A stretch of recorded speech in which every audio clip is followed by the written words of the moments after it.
The story begins with a man, severely injured, sitting on the ground, staring at his friend, Luo Wei. With a voice filled with pain and disbelief, he asks, "Weren't we brothers who fought through life and death together? Then why would you do this to me?"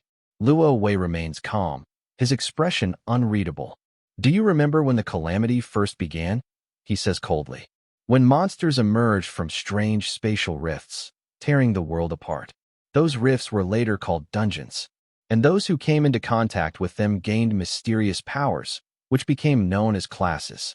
That was why we formed the class unit, to conquer the dungeons and push forward in glorious victory." His eyes narrow. "But that is exactly why I must eliminate you. You have become uncontrollable.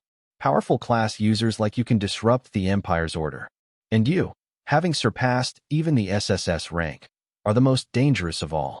The strongest power must remain in the hands of the royal family. Only then can the Empire remain stable." Enraged, the injured man shouts back, "So that's your excuse?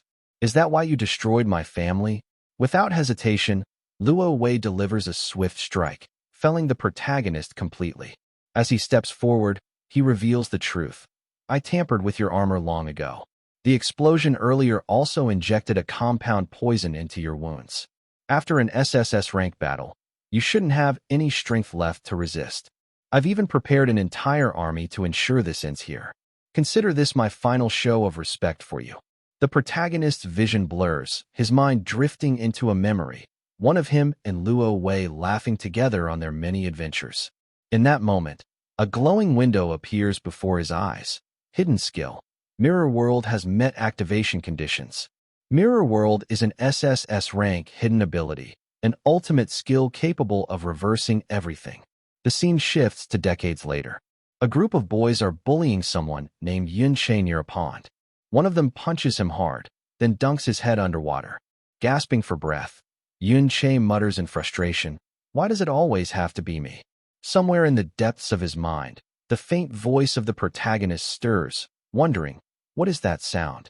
A boy named Xiao Ji rushes over, yelling, "Stop it already. You'll kill him." The bully sneers.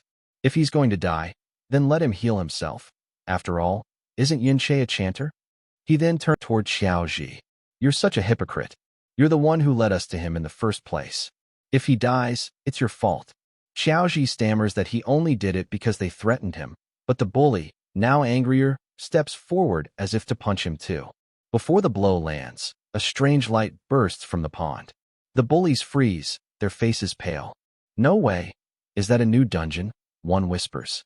Panic erupts, and they scatter in every direction. Xiao Ji, however, doesn't run. He's worried about Yun Che, who is still bound and submerged. Without thinking, he dives toward him, trying to untie the ropes. But before he can free him, grotesque goblins emerge from the newly formed dungeon, surrounding the area. A goblin raises its weapon to strike, only for Yun Che to suddenly rise from the water, pulling Xiao Ji to safety. Yun Che casts Glacial Impact, but to Xiao Ji's horror, the spell heals the goblin instead of harming it. "What are you doing?" Xiao Ji shouts. "Why would you heal the enemy?" The goblin lunges again, and Xiao Ji quickly summons a shield spell, blocking the attack. A glowing system window appears in front of Yun Che, showing his stats. He realizes with a shock, this is not his original body.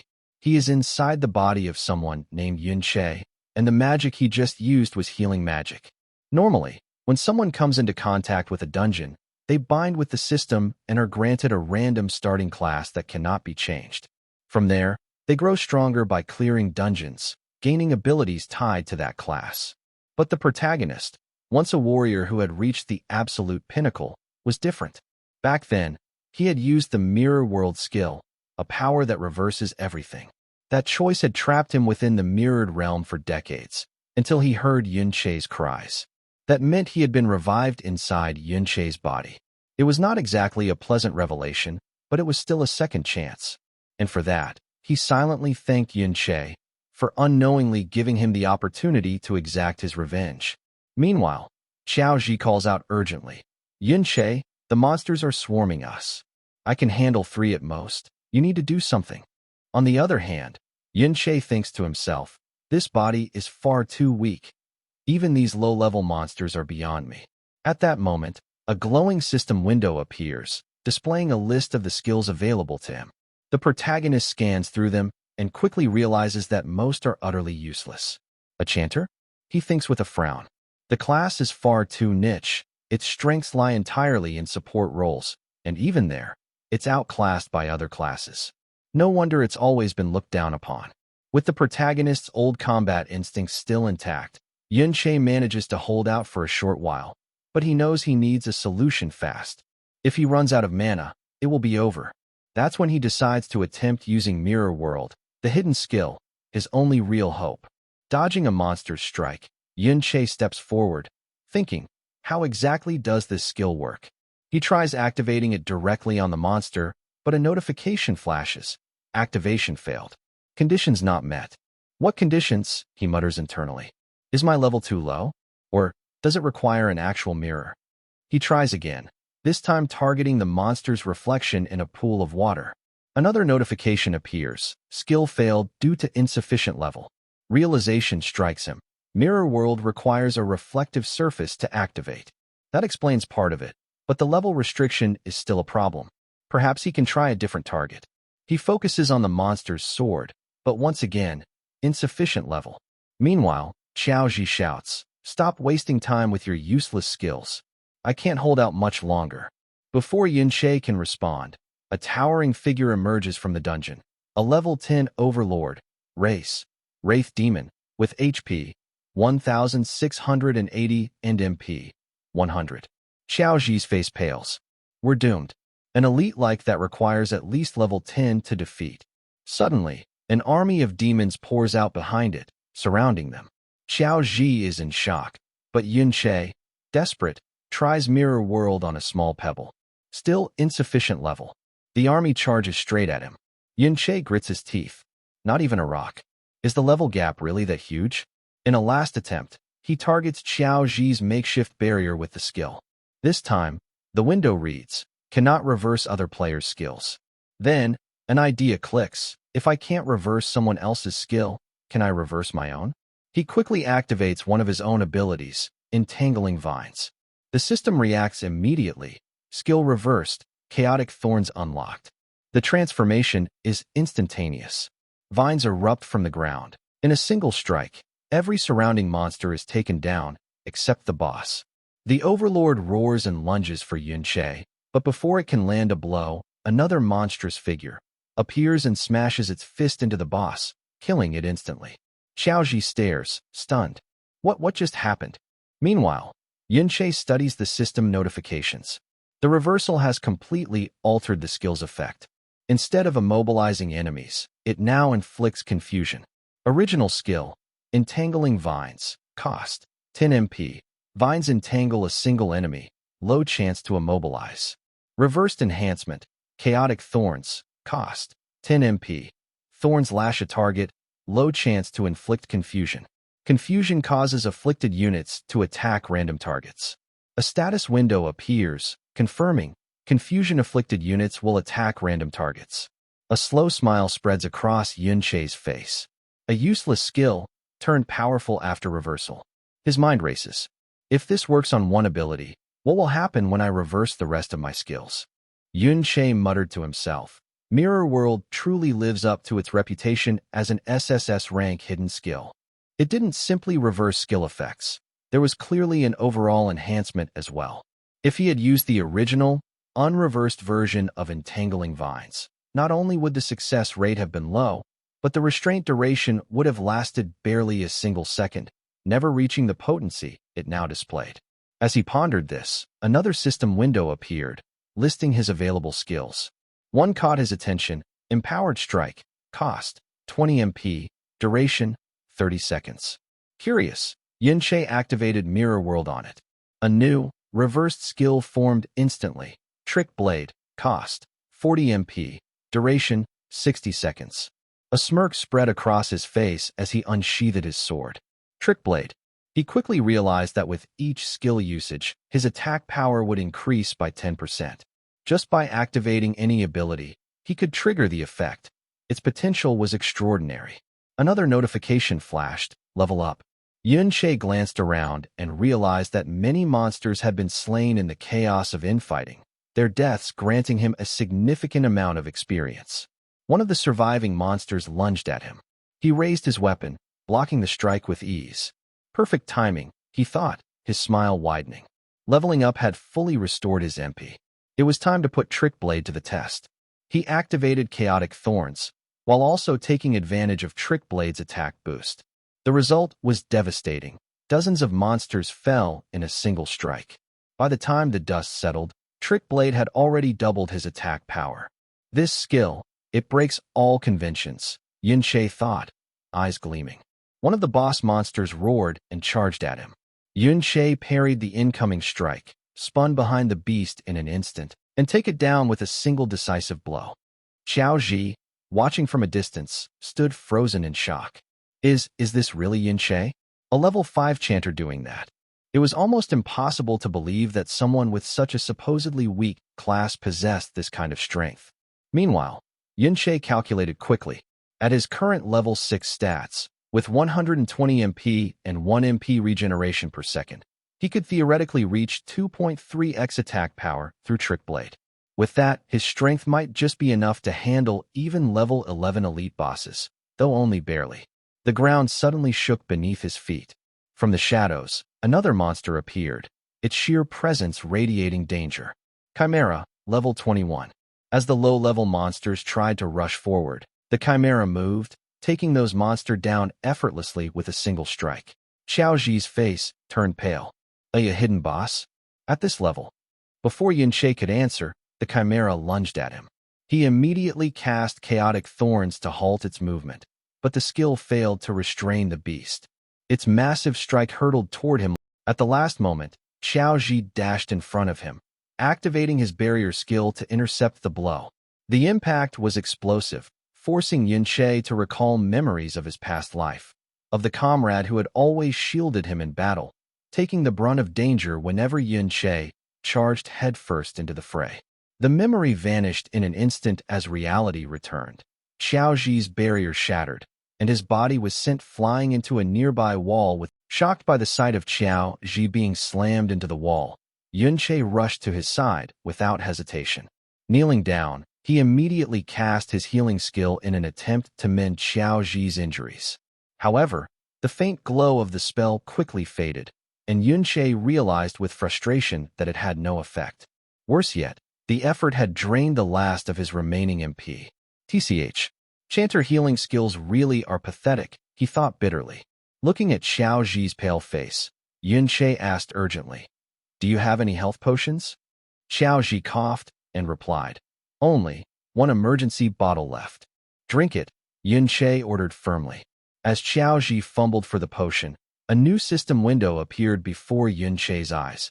Only 10 seconds remaining on Trick Blade. Quickly assessing the battlefield, Yun-Che noted that most of the remaining monsters were around levels 10 or 11, but the towering Chimera boss stood at level 21. There was no question, he was still no match for the boss in his current state. However, the weaker monsters were already on the verge of death.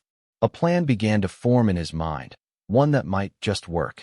Turning to Xiao Ji, he said, "Hold on for just 1 minute. I'll deal with these monsters." Xiao Ji's eyes widened in disbelief. Alone? Before he could protest further, Yun-Che was already moving. In a flash, he dashed across the battlefield, taking down the low-level monsters with precise, decisive strikes. One after another, they fell before they could even react. A system window popped up, displaying his skill cooldowns and remaining MP. Yun-Che quickly calculated. He would need at least 400% attack power to have a chance against the Chimera, but Trick Blade only lasted 60 seconds. Then, another notification appeared, "Level up." Yun-Che's eyes lit up. "If I cast Chaotic Thorns 40 times within the next 50 seconds, I can stack my attack power high enough. But to do that, I'll need to reach level 10 first." From the sidelines, Xiao Ji could only watch in stunned silence. He's facing them all alone. Then, the Chimera roared and charged toward Yun-Che.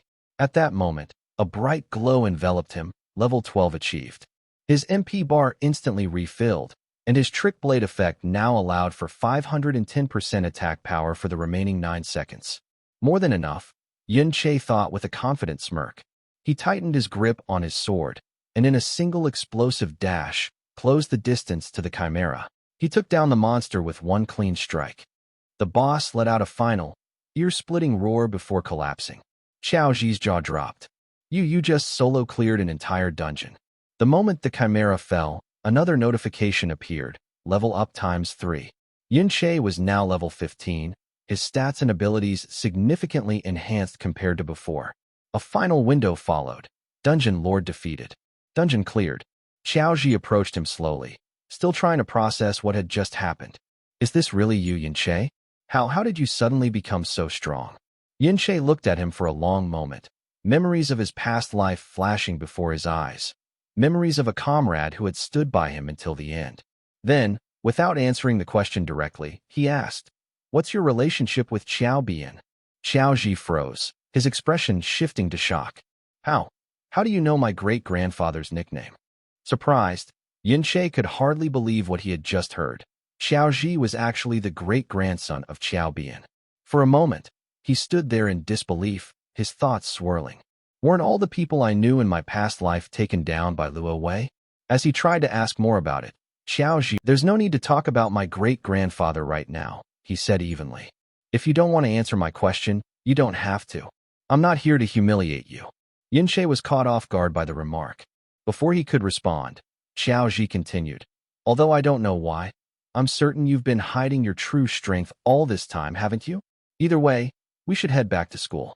Tomorrow, the Academy is organizing a visit to the Modern History Memorial Hall." Yun-che kept his expression neutral, though his mind was alert. "I can't reveal my identity just yet.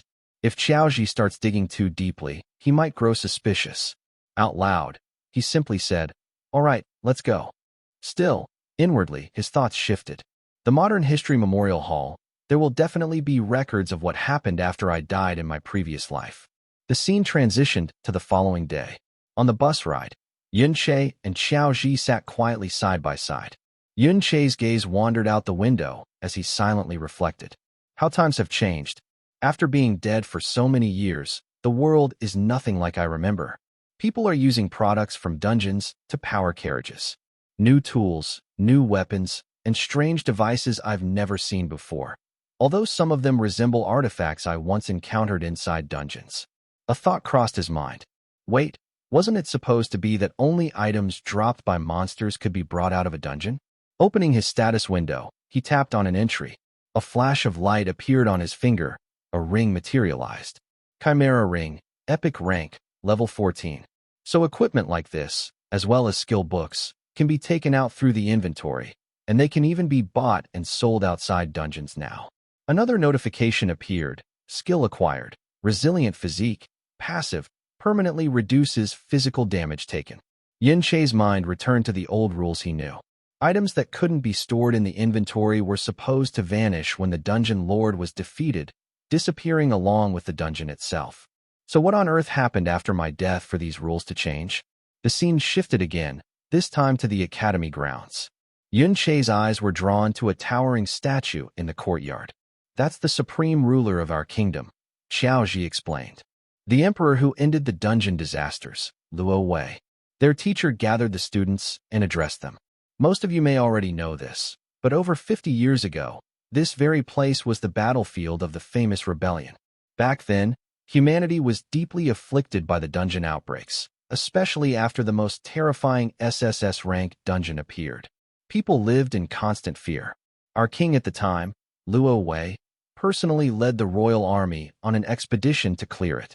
Despite suffering heavy casualties, he finally conquered that dungeon. The teacher's tone grew heavier. But at that very moment, Luo Wei faced a long-planned rebellion. The mastermind, as you all know, was none other than Yun-che, the man deeply trusted by the king, yet who ultimately became an ungrateful traitor. Hearing this, Yun-che's jaw clenched. So, this is what the story has become. Back then, my comrades and I were the ones who cleared that SSS-Rank dungeon. They were the ones who were ambushed, and now history calls me the traitor. The teacher went on. You cannot imagine the grief of being betrayed under such circumstances. Yet our king, Luo Wei, overcame that sorrow and fought with unshakable courage. With the help of the hero Ding Kuan, he successfully suppressed the rebellion. Hearing the teacher's words, Yun-che couldn't help but wonder, was there really such a person named Ding Kuan? The name didn't ring any bells from his memories of the past. Before he could dwell on it further, a familiar, unwelcome voice echoed across the courtyard. Su, along with the same group of subordinates who had bullied Xiao Ji and Yun-che before, swaggered into view. Well, Su drawled, his eyes narrowing. How did the two of you manage to survive? I heard you were both swept into that newly formed dungeon. One of his cronies chimed in mockingly. I also heard that the dungeon's already been cleared. That means there must have been a master-level expert nearby. A new dungeon doesn't get cleared that quickly otherwise. Yun-che's gaze turned cold as he looked over the group who had once humiliated him and Xiao Ji. Around them, murmurs spread through the crowd as most of the students' attention shifted toward the pair. Whispers filled the air, astonishment that they had survived the sudden dungeon eruption. Su stepped right up to Xiao Ji, a sneer on his face. You've got pretty good luck making it out alive. But let's not forget, you nearly dragged me and my friends into that dungeon that day. So, how do you plan to settle this debt? Xiao Ji's fists clenched. It was your fault, Su. You're the one who almost got both of us killed in there. Anger flared in Su's eyes. Stop spouting nonsense. You clearly have no idea about the bigger picture here. He jabbed a finger toward the large statue dominating the courtyard, a depiction of the hero Luo Wei. At the statue's base was a carved relief showing Xiao Ji's ancestors bowing before Luo Wei. That traitor Xiao, Su said, is your ancestor. And I won't stand here and let the descendant of a traitor insult me. His voice rose, loud enough for the entire courtyard to hear. You can insult me all you want, Xiao Ji, but I will never allow you to insult my ancestors. The crowd's attention sharpened, students whispering excitedly as they began connecting the names. They recognized Su immediately. He was the grandson of the revered hero's bloodline. And Xiao Ji, the descendant of the so-called traitor. Whispers turned to accusations. His ancestor was responsible for taking down so many people. If the hero hadn't stepped in back then, who knows what would have happened? Su pressed on. I don't care what you say behind my back, but how dare you insult my ancestor to my face? At that moment, a teacher stepped in, his expression stern. Xiao Ji, he said gravely, I will speak a few words of justice here, and my judgment is that you should apologize to Su. Xiao Ji froze, stunned. Apologize? For what? Su took a step closer, his grin smug. You heard him. Apologize now, or should I teach you a lesson in front of everyone? No one here is going to help a traitor. My ancestors were heroes. How could I possibly be in the wrong? The tension in the air grew thick as Su raised his fist, ready to strike. But before the blow could land, a blur of movement cut through the space between them. Yun-che stepped forward and, with precise force, kicked Su squarely in the chest, sending him staggering back. Xiao Ji stared, wide-eyed at the sudden intervention. Yun-che's voice was low but laced with fury. Does the so-called hero's family have so much free time that they can't even discipline their own children? All around the hall, the students stared in disbelief. They recognized Yun-che instantly, but something about him felt completely different. This was not the quiet, unremarkable classmate they knew. Yun-che had just dared to strike Su, the grandson of a national hero, and openly insult the hero's family. Some students whispered to each other, remembering that Yun-che had only been level 5, the weakest in their entire class. What happened to him? They wondered. How could someone like that dare to hit Su? Su slowly rose to his feet, smirking despite the blow. Yun-che, he said mockingly, you're in big trouble now. You should be grateful. I wasn't even coming after you. And yet you dared to attack me while I wasn't paying attention. At his signal, Su's subordinates rushed forward to strike Yun-che. But in the blink of an eye, Yun-che moved. His strikes were precise, brutal, and impossibly fast. In mere moments, every one of Su's men, and Su himself, were on the ground. The courtyard fell silent. The students were stunned. Su, the one they considered untouchable, had been defeated again, this time almost casually. Whispers rippled through the crowd. Did Su get weaker? One asked. How can a level 5 healer overpower him like that? Su's face twisted with rage as he scrambled to his feet. Without hesitation, he activated one of his combat skills, boosting his attack power by 25%. Flames flickered across his weapon as he summoned his fire-forged hammer. "You're dead," he snarled, dashing forward. Yun-Che met his charge head-on. His footwork was sharp, his movements confident. Before Su could swing, Yun-Che closed the distance and landed a devastating punch. Su collapsed to the ground once more. The commotion drew the attention of a nearby security officer, who rushed forward. "What's going on here?" he demanded, his eyes widening at the sight of Su sprawled on the floor. The other students were still murmuring in disbelief. Su was beaten by a level 5 healer twice. The security guard turned to the supervising teacher. "Fighting is forbidden inside the hall. What if the students damage something? Why can't you control them?" The teacher's expression hardened as he strode toward Yun-Che. "Insulting a hero wasn't enough for you? Now you've raised your hand against the hero's descendant." He drew his weapon, stepping into an attack stance. Yun-Che's gaze sharpened. In an instant, he was in motion. Steel clashed, and with a sharp crack, the teacher's weapon broke clean in two. Gasps filled the air. "Let's not talk about who's right or wrong here," Yun-Che said coldly. "You claim to be fair, teacher, but from what I've seen, you've only listened to Su's side of the story. Are you trying to favor the hero's family?"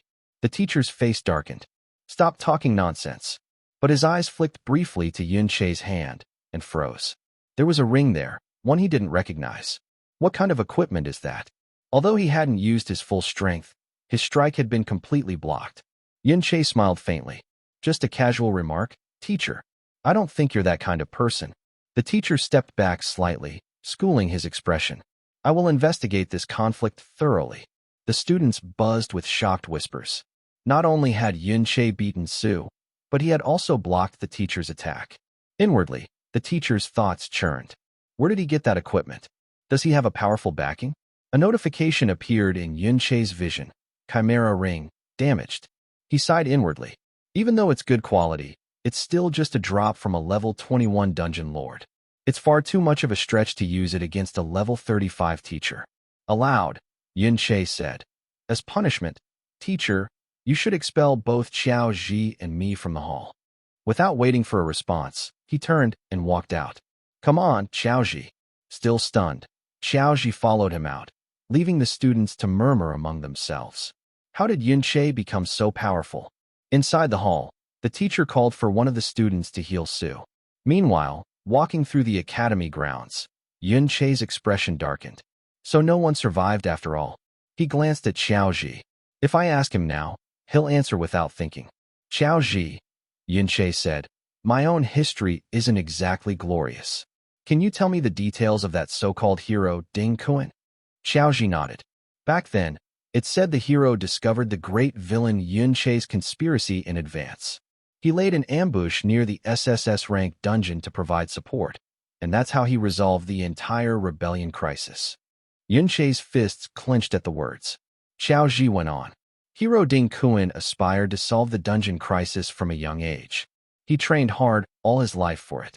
After being promoted by the king, he fought all over the country for years, saving countless places from disaster, like the famous Great Cataclysm of Winterfell City." Hearing that name, Yun-Che remembered the bitter cold and the hordes of monsters he himself had defeated in that very battle. He asked slowly, "And the sword in the hero's statue?" "That's the flowing cloud sword," Xiao Ji replied. "It's said to be the very weapon the hero used to take down the traitor Yun-Che. It's considered a top-tier artifact." A dangerous glint entered Yun-Che's eyes. "So not only did Ding Kuan steal my glory and achievements, he even took my sword. The first person I'll kill will be Ding Kuan." The scene shifts to the gates of the Ding family compound, where several hunters stand guard. Their armor gleams under the sunlight, their postures disciplined, weapons at the ready. Suddenly, a faint disturbance catches their attention. They turn sharply, scanning the perimeter. It's only two figures. One of the guards relaxes almost immediately, muttering to the others, "Just a couple of kids." On the other hand, Yun-Che studies them with sharp eyes. They're far more alert than the average guard. Is that one of them a wanderer with the scout skill? As the two move forward, Xiao Ji leans closer and whispers, "We should leave. There are too many guards here. Even if we could sneak in, the moment Ding Su returns, we're finished." Yun-Che doesn't reply right away, his thoughts turning over in his mind. Of course, I want to confront that so-called hero Ding Kuan directly, but according to Xiao Ji, Ding Kuan spends almost all his time in a high-level dungeon. Unlike in my past life, I can't enter or leave dungeons freely anymore. The high-level ones are under strict military control, and I'd need a special pass to get in. That thought sparks another idea. If Ding Kuan's family has that pass, it might be stored here. Yun Che glances sideways at Xiao Ji. Do they really need this many guards? They're just one branch of Ding Kuan's descendants. They're descendants of a hero. Xiao Ji replies, as if that explains everything. And they have a dungeon right here on their property. Yun Che raises an eyebrow. They keep a dungeon at home? Xiao Ji nods. Low-level dungeons have been bought and sold privately for a long time now. But that's not something ordinary people can even dream of. Only those with real power and influence can afford it. Ding Su has guards with him all the time, so Ding Kuan can hunt monsters and level up whenever he wants. But for students like us, the only time we can fight monsters is during the school's dungeon practicals. And even then, we have to fight for the chance. Yin Che shakes his head slightly. This era really has changed. So you're telling me that the richer and more powerful someone is, the faster and higher their level climbs. Of course, Xiao Ji says matter-of-factly. An ordinary person graduating from school is usually level 15 to 20. After that, most don't have access to dungeons, so they stay at that level for life. If someone lands a job related to dungeons, like a miner or a ranger in a national dungeon, they might reach the low 30s by middle age. The guards here, for example, can use the hero's family dungeon, so they're probably around level 30 already. To go higher, you'd have to be conscripted into the army, or get into an official organization like a major guild or a military academy through the school's assessments. Only then can you enter higher-level dungeons and keep leveling up. Yun Che listens silently, but his mind is already set. If I want to get stronger, that pass is essential. Xiao Ji urges again. Let's just go back. The level gap is too big. No matter how skilled you are, you're no match for those guards. He's right. Yin Che admits to himself. With my current strength, I'm far from ready to take down Ding Kuan, let alone the Supreme King, Luo Wei, who is surrounded by layers of protection. But then his eyes narrow. Still, scouting skills that appear around level 30 are small area skills. Eagle Eye, enhanced hearing, things like that. They can't cover the entire mansion around the clock. And this isn't a life-or-death dungeon run. The guards are complacent. That's all I need. Xiao Ji frowns. Complacent? How do you figure? Yin Che doesn't answer. Instead, he leaps upward, landing silently on a balcony. Compared to the nearly flawless dungeon defenses in my past life, this is far more relaxed. But Xiao Ji is not convinced. Even if you could get in, inside a privately owned dungeon like this, they could kill us both without consequences. Yin Che suddenly grabs Xiao Ji's shoulder and locks eyes with him. Do you want to change your life? Xiao Ji's voice is firm. Of course I do. But that's only possible if I get into a guild. And if you do get into a guild, Yin Che presses, can you really change things? You're the great-grandson of the so-called traitor Xiao En. Do you think the world will just forget that? Xiao Ji falls silent. A person's destiny can only be changed in the present, Yin Che continues. Not by betting on a what-if you're not even sure about. Inwardly, his resolve hardens. At the very least, I won't let a dungeon like this, right in front of me, slip through my fingers. Yin Che turned to Xiao Ji. You decide for yourself, whether you want to follow me or not. Xiao Ji hesitated for a moment, his brows furrowing. Then, with a deep breath, he nodded. I'll go. I don't want to let you do this alone. Then keep quiet, Yin Che instructed. Inwardly, he analyzed the situation. There are no traces of a summoning-type scouting skill in use here. That means as long as we keep our voices down and stay out of the guard's line of sight, we just need to seize the right moment. I can get us inside easily. True to his calculation, they slipped past the perimeter without incident. Xiao Ji's eyes widened in disbelief. We actually made it in. Ahead of them stood a swirling portal. A dungeon entrance, Yin Che murmured. Underground layout. Its level is slightly higher than the last one we entered. They stepped inside. Yin Che glanced around, his instincts sharp. The monster count is low, he noted. Probably because the Ding family clears them out regularly. Up ahead, only 2 small mobs roamed the tunnel. Yin Che turned to Xiao Ji. Go on. Give it a try. Xiao Ji stared at him in shock. There's no way I can win against them. Try, Yunche said simply. Reluctantly, Xiao Ji moved forward. The monsters immediately lunged at him, their claws striking against his shield. He managed to block, barely, but staggered from the impact. I can't believe I trusted you, he hissed over his shoulder. One of the monsters swung again, the blow nearly slipping past his guard, but Xiaoji twisted his body at the last second, narrowly avoiding the strike. Fight back, Yunche called out, his tone calm but firm. How am I supposed to fight back? Xiaoji shouted, frustration clear in his voice. I'm watching you, Yunche reassured him. Nothing bad will happen. Steeling himself, Xiaoji lunged forward and managed to land a clean hit.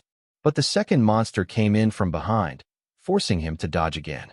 From a short distance away, Yunche observed quietly. As I thought, his talent is good.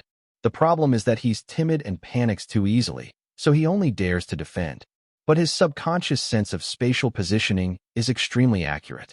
That's why, even though it looks like he's constantly in danger, his actual health loss is minimal. Xiao Ji, however, was sweating heavily. I can't hold out much longer. In that instant, Yunche stepped forward, his blade flashing. With a single decisive strike, both monsters fell. For a brief moment, he thought of his past, of his old comrade. So, the great-grandson of my comrade has finally taken his first step. A system chime rang in the air. Xiao Ji, level up, level 7 achieved. Yunche explained. Experience is distributed based on contribution.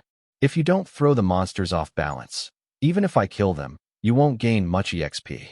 The system also displayed a new loot drop for Yunche, Resentful Blade. How do you usually allocate your attribute points? Yunche asked. Other than spirit, Xiao Ji said, I generally add them evenly. That's not ideal, Yunche replied. Shield bearers usually don't invest in agility. If I don't, Xiao Ji countered, it's hard to find a party at school.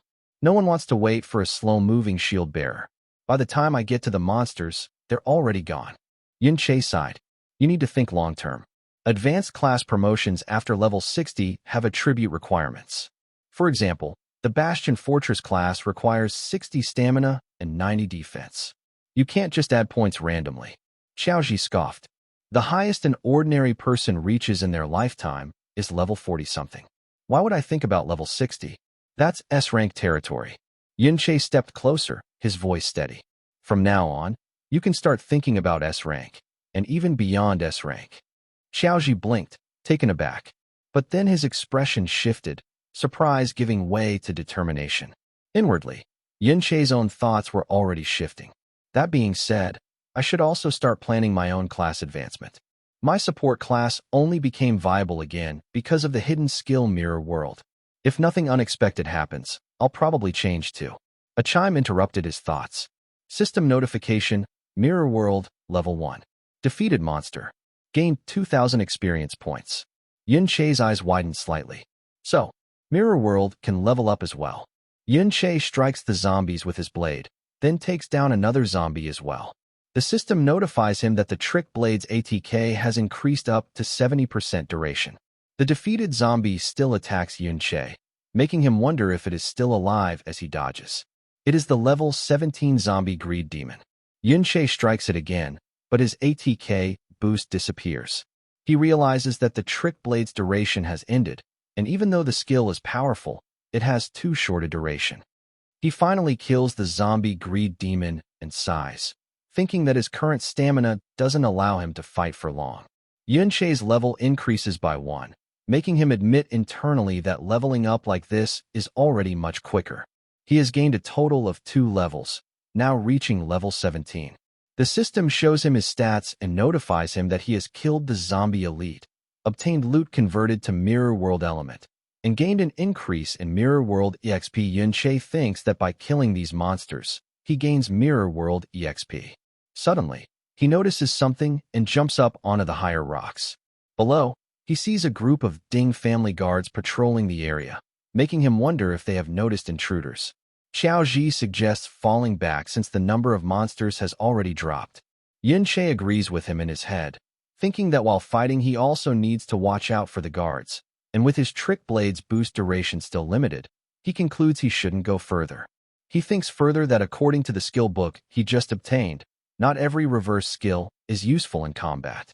He looks at his mirror world skill description and stats, noting that he still needs 30% more to level up this skill. He thinks that even at level 1 the skill is already strong, which leaves him wondering how powerful it could become after leveling up. He stands up, imagining that after killing the dungeon's boss, he could level up his mirror world skill. Since there's less possibility of leveling this skill in other dungeons, he decides to check the central area's boss. Yunshe and Xiaoji start walking toward the central area. Yunshe notices the frequent use of detection skills in the area, such as Rat Spirit Summon and Owl Summon. While walking, Yunshe spots the dungeon boss, chained up with multiple restraints and surrounded by many guards. Xiaoji says it's his first time seeing a controlled dungeon boss. He adds that the school dungeon boss is usually guarded by teachers and notes that the chains holding this dungeon boss seem like high-level equipment. Yunshe stays silent, thinking that attacking the dungeon boss is risky since it's surrounded by so many guards. He knows he can't kill the boss while it's under siege. Instead, he decides to knock out the guards first and attacks one guard using his trick blade. The guard falls to the ground, and Yunshe removes his hood, saying that he will interrogate him for information. He orders the fallen guard to answer everything he asks. The guard, terrified, asks what Yunshe wants to know and promises to tell him everything, admitting that what the Ding family gives him is not worth dying for. Yunshe freezes for a moment, then decides to ask him about his main objective. The guard, trembling in fear, hesitates but then confirms about the Hero Dungeon Pass. He adds that these are common, as his old master has many of them piled up in his study. The guard smiles, assuming Yunshe is just a fan of the hero grandpa. Yunshe's aura intensifies in rage, and the guard yells that he is speaking the truth. He explains that he has seen his old master taking the passes from the study to leave with the guard captain. He also remarks that those passes are only for temporary use and are unregistered, so without internal assistance, anyone using them would surely get questioned by the guards later. Yunshe grabs the guard by his collar and tells him not to worry, instructing him to empty his system inventory. After some time, Yunshe, still holding the guard by the collar, and Xiaoji come out of the dungeon and enter the Ding family compound. Yunshe, with the guard in hand and a chanter skill book, asks the guard if he only possesses this book. The guard nervously confirms. The guard explains that the Ding family is greedy. They take all the dungeon drops while the guards only get scraps, with all the major treasures stored inside the inner residence. The system notifies Yunshe that he has learned Sunlight Baptism and Moonlight Blessing reversed. They reach the inner residence, where the guard tells Yunshe that the guards are not allowed to enter without summons. He adds that everyone inside is level 30 plus with top-tier gear, except for young Ding Su, which means the people inside don't even need guards. Yunshe leans toward the guard and asks if the pass is inside the inner residence. The guard confirms that it is not, but says that the head of the family is there. Yunshe and Xiaoji stand in the courtyard, knowing that the family head, who is level 42, resides within the inner residence. The guard warns Yunshe that he won't be able to win against the family head, and explains that the old master and the third head are level 50 plus, though they are currently away on business. It would be even more dangerous if they returned. While thinking about the family head, Yunshe knocks the guard unconscious, and the man collapses to the ground. Yunshe then calls Xiaoji and instructs him to stay put, reasoning that all they need to do is draw the family head out. Yunshe heads back into the dungeon and arrives at the dungeon boss's location. He notes that the dungeon won't disappear as long as the boss is alive, which is why the Ding family has used high-level chains to restrain it. He observes that the key lies in the chain's lock mechanism. Yunshe recalls that he mastered unlocking these kinds of chains in his past life. He sneaks up on one of the guards and kills him skillfully. The chain starts to glow, alarming the other guards. Yunshe quickly covers his face as the glowing chains begin to thrash wildly. The chains are level 60. Yunshe thinks to himself that this is the perfect plan to lure out the family head. The dungeon boss rises as it breaks free from the chains. Guards panic and shout that the boss has gone berserk. Outside the dungeon, the family head sends reinforcements rushing inside, while Xiaoji watches from a distance. Inside the dungeon, Yunshe acquires the level 60 combat chain and confidently thinks that with this, they can now easily enter the inner residence. At the entrance of the inner residence of the Ding family compound, two cars stop. The butler welcomes the second master and the young master as he opens the car door. Ding Hao, level 42 and the second head of the Ding family, steps out along with Ding Su. Ding Su feels embarrassed to be greeted by the second head in his current state, all because of Yun Che, while Ding Hao shrugs it off, calling it a trivial matter. Ding Hao happily leans down to open the car door for Yun Sha. Yun Sha, accompanied by a black-haired girl, steps out of the car. Ding Hao welcomes them to his house, but a servant standing ahead bows nervously. Upon noticing it, Ding Hao becomes furious and instantly kicks the servant hard, ordering him not to stand in the way. The four of them enter the inner residence while the servant lies outside on the ground. Xiao Ji watches the entire scene from a distance. Yun Che suddenly appears behind him, asking what happened and wondering why he looks so sad. Xiao Ji, startled, asks how Yun Che has returned so quickly. Yun Che explains that the dungeon lord is not easy to defeat even at level 30, so without him needing to make a move, it will take the Ding family a long time to bring it down. Yun Che again asks Xiao Ji what he saw. Xiao Ji points toward the servant in the red shirt and says that he is his youngest uncle, Xiao Li, level 17. Yun Che silently listens as Xiao Ji continues, saying that when Yun Che rebelled in the past, his family had already been taken down. That meant they did not have to endure further humiliation afterward. Yun Che gulps. Xiao Ji continues, explaining that ever since then, the Qiao family has borne the empire's hatred continuously. Under the secret instructions of the hero Ding Kuan, they were mistreated more and more until they ultimately decided to become servants of the Ding family. The Qiao family was forced to appear from time to time to showcase the hero family's so-called power and benevolence. Biting his lip, Xiao Ji says that the Qiao family can only watch the Ding family's expressions to survive and continue their miserable lives.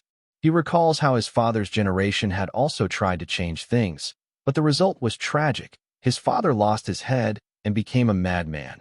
Yun Che clenches his fist in silence, while Xiao Ji wonders if following Yun Che was truly the right choice.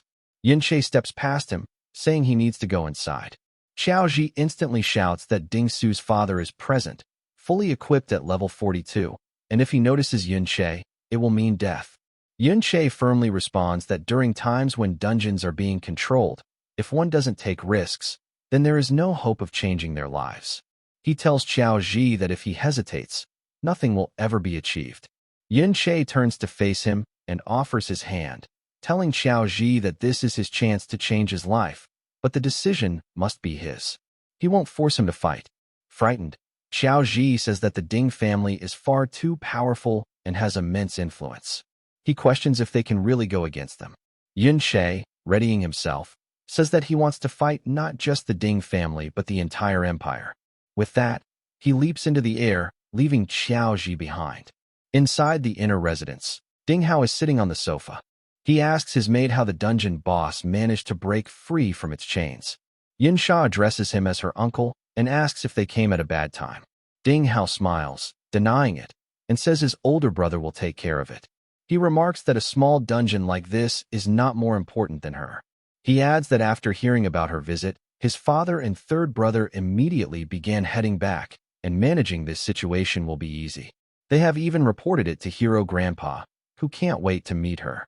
Up above, Yun Che hides in the balcony, listening. He wonders who this Hero Grandpa is. Could it be Ding Kuan?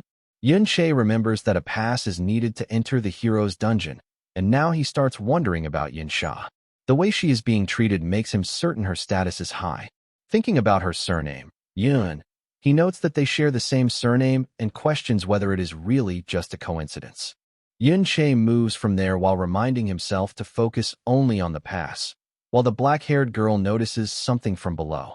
The maids continue to chatter as Yun Che slips through a door and enters a room, arriving at the study.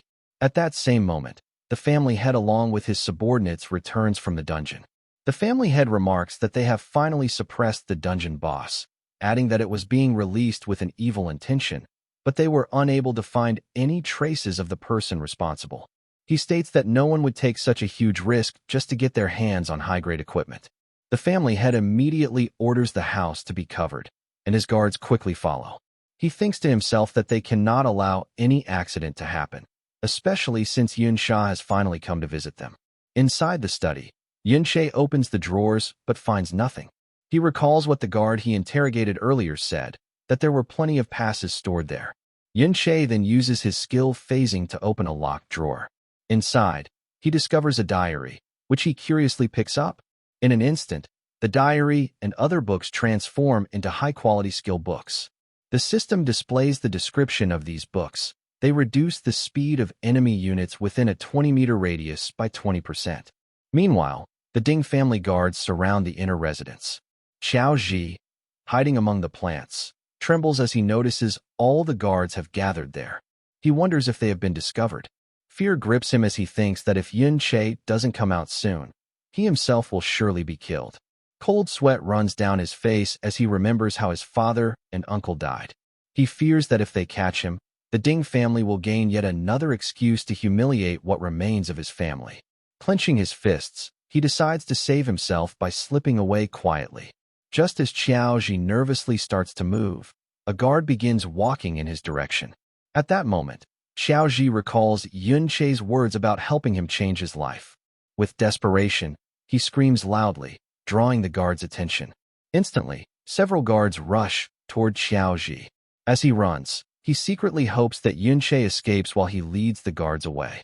Inside, Yunsha smashes through a window, shattering the glass as he leaps outside the inner residence.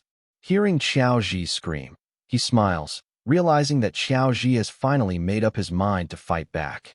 Moving forward, Yunsha deliberately yells at the guards, claiming that he has obtained the chains and skill books, provoking them to chase him and reclaim the items. The guards immediately start running after him. Yunsha activates his slowing aura, which reduces the speed of enemies by 20% for 60 seconds, and then follows it with his accelerating aura, boosting the speed of friendly units by 30% for 60 seconds. The family head, upon realizing what is happening, orders his second and third squads to return immediately to protect the dungeon boss. He declares that the intruder is not heading for the exit but for the dungeon itself. Xiao Ji is left stunned, watching Yunsha lead all of the people in the opposite direction. Yunsha, running at full speed, thinks to himself that with so many guards now outside, the dungeon boss should be left poorly protected. He reasons that to keep the boss under control, the Ding family must have already fought a difficult battle, which means the boss is now at its weakest state. If he kills it now, he will be able to level up his mirror world skill. Noises from outside begin to echo into the inner residence. Yunsha remarks that it sounds quite noisy outside and suggests to Ding Hao that he doesn't need to personally accompany her here. Ding Hao calmly reassures her, saying it is just a thief and that his elder brother can easily handle the matter. Outside, Ding Yi, the family head, yells at his guards not to block his path. He criticizes their lack of speed and orders them to flank from the opposite side to reach the dungeon boss. He commands his rogues and archers to follow him to capture the intruder.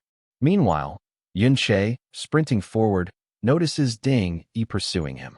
Yunsha recalls that every class gains 3 attribute points upon leveling up, and he has invested half of his points into agility. While dodging enemy attacks, he reminds himself that he has acceleration skills as well. With a powerful leap, he thinks that at level 30, only archers and rogues should be able to keep pace with him. Yunsha arrives at the central area where the dungeon boss lies, bound with chains and seals. Observing its weakened state, Yunsha wonders if the Ding family is truly so afraid of it that they keep it sealed so tightly. He realizes this is the boss's weakest condition and decides to release all his power at once to kill it in a single strike. The guards shout that Yunsha is present and begin to form their positions. Yunsha charges forward, activating chaotic thorns. The guards freeze in shock upon seeing the skill. One of them wonders aloud what kind of ability it is, while another admits he has never seen it before. As the guards remain unable to move, one suddenly realizes the truth, that it is a skill granting abnormal status. He exclaims that humans' resistance to abnormal statuses is much weaker compared to monsters, and wonders how it was applied so easily. A sudden blast erupts. One guard is struck, and another rushes to help. A black-haired guard shouts in alarm that someone has been hit. Another cloaked guard looks confused, while the black-haired one yells that this is possible only because the abnormal status effect is active. Yun-Che advances, taking down the guards in his path with his blade. He thinks that if he can break through this group, he can reach the dungeon boss, which is already at low HP. Charging through, he hears the guards shouting at one another, questioning why the shield bearers aren't blocking the intruder and why crowd control skills aren't being used. Another shouts not to use any skills recklessly. Yun-Che smirks, calling them a motley crew in his head, and thinks they have zero experience in real combat. He wonders if long-lasting peace has dulled their edge, leading to their downfall. The enemy leader finally orders his team to calm down, reminding them that Yun-Che is just one person. As long as they overpower him together, he will fall. At that moment, Ding Yi arrives and commands his men to stop Yun-Che. Fully equipping himself, he leaps forward with his blazing axe, fire swirling around him. Yun-Che braces himself, preparing to counter. He decides to use the level 60 combat chains. He knows his level is not high enough to equip them properly, so he cannot gain their full stats, but he can still wield their raw power. As he steps forward, a massive purple skeletal arm appears around him, gripping the glowing chains. With immense force, Yun-Che strikes, his skeletal arm colliding with Ding Yi's beam of flames. The blast redirects toward the dungeon boss's seal, breaking through and striking the boss directly. Yun-Che shouts in triumph, thanking Ding Yi for the final push, while Ding Yi can only scream back in rage. Yun-Che strikes at the dungeon boss from multiple directions as the guards watch in disbelief. The boss falls down defeated. The system notifies Yun-Che that he has gained 3 levels, reaching level 20. His mirror world experience points max out, and his skill upgrades. Ding Yi grits his teeth, gripping his weapon in fury, and orders his guards to capture Yun-Che. They all rush forward, but before Ding Yi can land a strike, Yun-Che activates his mirror world skill. In an instant, he vanishes, leaving Ding Yi screaming in frustration. Now within the mirror world, Ding Yi and his guards are also present, but they stand frozen like statues, unable to move. As Yun-Che looks around in awe, the system notifies him, mirror walk activated. Remaining time, 29 minutes, 51 seconds. Yun-Che wonders if this is truly the world inside the mirror. Yun-Che touches a guard, and his hand passes straight through the body as if it were made of smoke. This makes him think that everything here is reversed left and right compared to the real world. And to him, these guards appear more like illusions. He sits down and holds a mirror shard, realizing he was wrong to think they were just illusions. When he lifts the shard, the system notifies him that he can bring the mirror shard out into reality. Yun-Che wonders if, after his mirror reversal skill reaches level 2, he will be able to bring other things out of the mirror world as well. He raises his hand to open his stat window, curious to see if the system interface also changes here. Checking his skill list, he notices that some of the skills are not yet activated. He also finds a section labeled base skills, which are not yet learned. He realizes this list shows the reversed forms of all skills, and he concludes that he must learn the base skills in the real world in order to activate their reversed versions here. He thinks that level 1 of mirror reversal was just a simplified version compared to level 2. As he scrolls through his skills, Yun-Che begins thinking ahead, selecting strong skill combinations in advance so he can plan for his future class progression. Suddenly, he turns his head, noticing something strange. Floating in the air are several soul-like forms. He wonders if they are really souls and questions whether others exist here as well. One of these soul-like forms suddenly transforms into a skeleton engulfed in green flames, rushing toward the ground where Yun-Che is standing. Yun-Che wonders if it has turned into an undead creature. Gripping his blade tightly, he strikes at the flaming skeleton from several angles. To him, the creature doesn't feel particularly strong. A system window pops up, catching his attention. The system asks if he wants to form a contract with the soul. It explains that after forming a contract, the soul can leave the mirror world and fight beside him. Its maximum level is 15, equal to Yun-Che's current level, and he can form up to 20 contracts in total. Yun-Che realizes that he can take souls out after defeating them. He concludes that the mirror world doesn't just allow him to extract stones and items. It even lets him bring the undead into the real world. Looking up, he sees countless more souls floating above him, and calls the discovery interesting. Meanwhile, in the real world, the guards emerge from the dungeon, now inside a cave, confused as to why the intruder hasn't appeared even though the dungeon itself has vanished. One guard wonders where the intruder could have gone, while another suggests it might be the work of a rogue's stealth skill. A purple-haired guard scoffs while tossing his dagger, saying that stealth always has a time limit and cannot remain undetected forever. Ding-E, furious, grabs the purple-haired guard by the head and pushes him aside, shouting that if it wasn't stealth, then what was it? He yells at all of them, demanding to know how they let the intruder escape when there were so many of them. He threatens that if they don't find the intruder, they will all pay for the dungeon loss. At that exact moment, Yunche suddenly appears right behind them. Ding-E and the purple-haired guard turn in shock to see him, while Yunche calmly studies his system window. He notes aloud that the time limit of Mirror Walk has ended and wonders if he will return to his original place or if there are additional conditions. Ding-E roars in rage, ordering his guards to capture him. Yunche smirks, telling them to be patient. Leaning forward, he activates his skill, announcing that it's now his turn to return the favor after being attacked by all of them together. He summons the undead creatures he contracted, and the place fills with eerie green flames. Yunche laughs coldly, telling them to taste his undead army. The guards, terrified, cry out in panic, asking what the creatures are and speculating whether they are ghosts. Ding-E quickly calms them, instructing them not to panic, explaining that they are just undead monsters. He declares confidently that he has seen many in his lifetime. As one undead approaches a guard holding a shield, its status bar becomes visible. The guard shouts in relief that they are only level 20. Ding-E smirks, repeating that he told them to stay calm.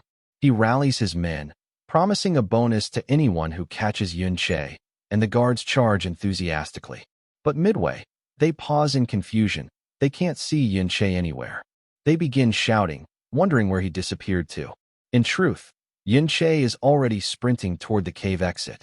He thinks to himself that his undead creatures are still too low in level, and if only he had stronger ones, he could have wiped out the entire motley group. He reminds himself that he has already filled all 20 contracts with what he deemed the strongest options available.